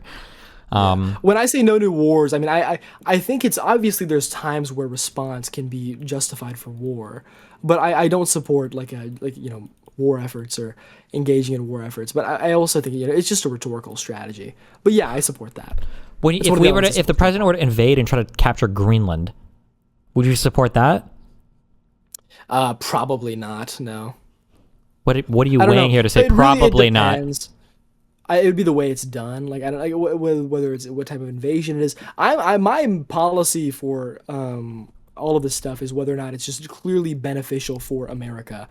And I think in the case of Maduro's strike or Maduro's capture, presently it seems to be beneficial. But obviously, I'm sure that there's ways to contest that. I guess I wouldn't be fully prepared to qualify that. But specifically, I think that it's this is more conversational than hardline. But I think that if the Greenland invasion was done in a certain way, maybe I'd support it. But like presently, every way that I see it going down, it seems to be like it would be a negative thing. But it depends on the rationality of it in some ways. Do you think that if the European Union were to send some, rationality- if the EU were to send some assassin, fucking some Jason Bourne type character to assassinate Donald Trump, do you agree that that would probably be justified from their perspective, the UN to send like someone to assassinate Trump? or the EU or whatever? No, I mean, no, I don't think. If but Donald I guess Trump is here's what talking about invading a sovereign piece of land owned by a European nation, why would that not be justified? If you're saying it was justified for us to kill, or I'm sorry, not kill, but to capture Maduro, why would it not be justified for the European Union to do something like this to protect their interests? because we're not like a terrorist trying to destroy their countries. What would you call capturing Greenland illegally from them and stealing it? Yeah, that would be negative. I mean, there would be reason for them to be oppositional to that. Obviously, it's a direct attack. Yeah. But So it's why? not- it's So not would they not have? interest, yeah. You don't think they would have some moral right or have some justification to try to assassinate the U.S. Leader there in that case? If you're at war with someone, generally you're comfortable like assassinating them, but that's very different though. Like it's like I Okay, don't so know, if the these United are States hypotheticals starts where- sending to be boats- fully frank, these are hypotheticals. Like if this did happen, it would take a few days for me to think about it. I'd have to read through everything. Speaking off the top of my head, I have not devoted much thought to how I would feel if Trump invaded Greenland. Okay. Isn't it worth thinking about since he keeps talking about it over and over again, and we just show that the president of the United States is willing don't to think it's gonna unilaterally? Okay, I don't but think it's he gonna just happen. deposed the I'm leader of mulling it another over. state I've for been no giving reason, it some right? thought, what'd you say? I mean, he just like on his own unilaterally from the White House just deposed the leader of a foreign state. So I don't know why it would be that crazy to think that he couldn't do Greenland next. It's a pretty big leap, right?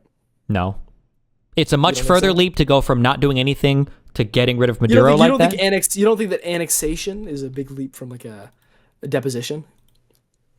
Not as much as the leap from not doing it to Maduro is. The leap from Maduro to Greenland That's is not much the shorter than the argument, leap though. from where we are to Maduro. Yeah, that's not an argument against it though. That's not an argument that's going to happen. I mean, obviously, like yeah, we're closer to that direction, but I guess this is something where I'd prefer not to take a hardline stance on it because I want to truthfully, I'd like to learn more about it. I'm not hard partisan about it, but I'd like to see what the cost benefit would be, and I don't even know if the information is here right now to do that. Okay. But yeah.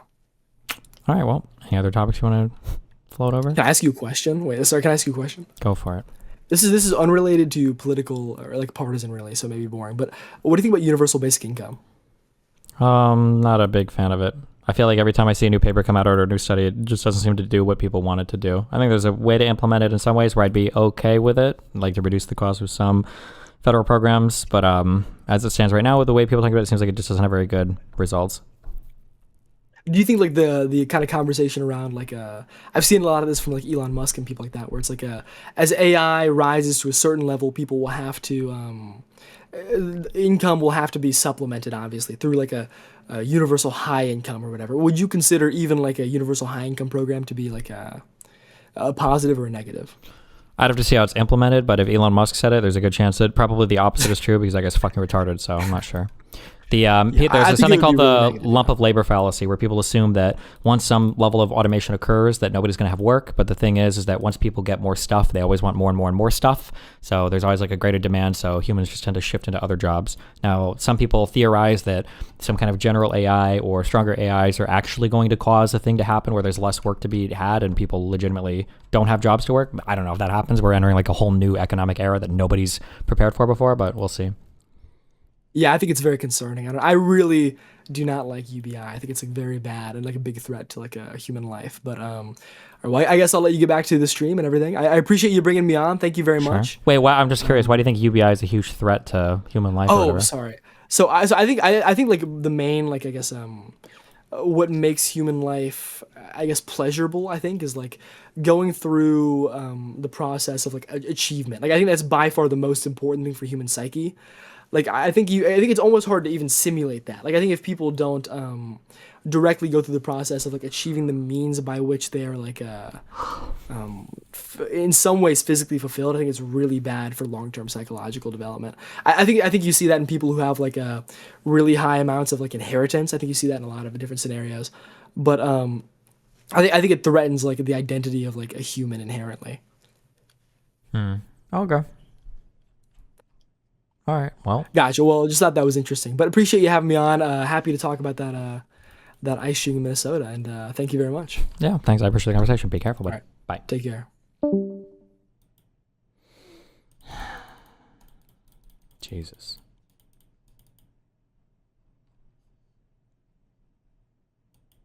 Christ.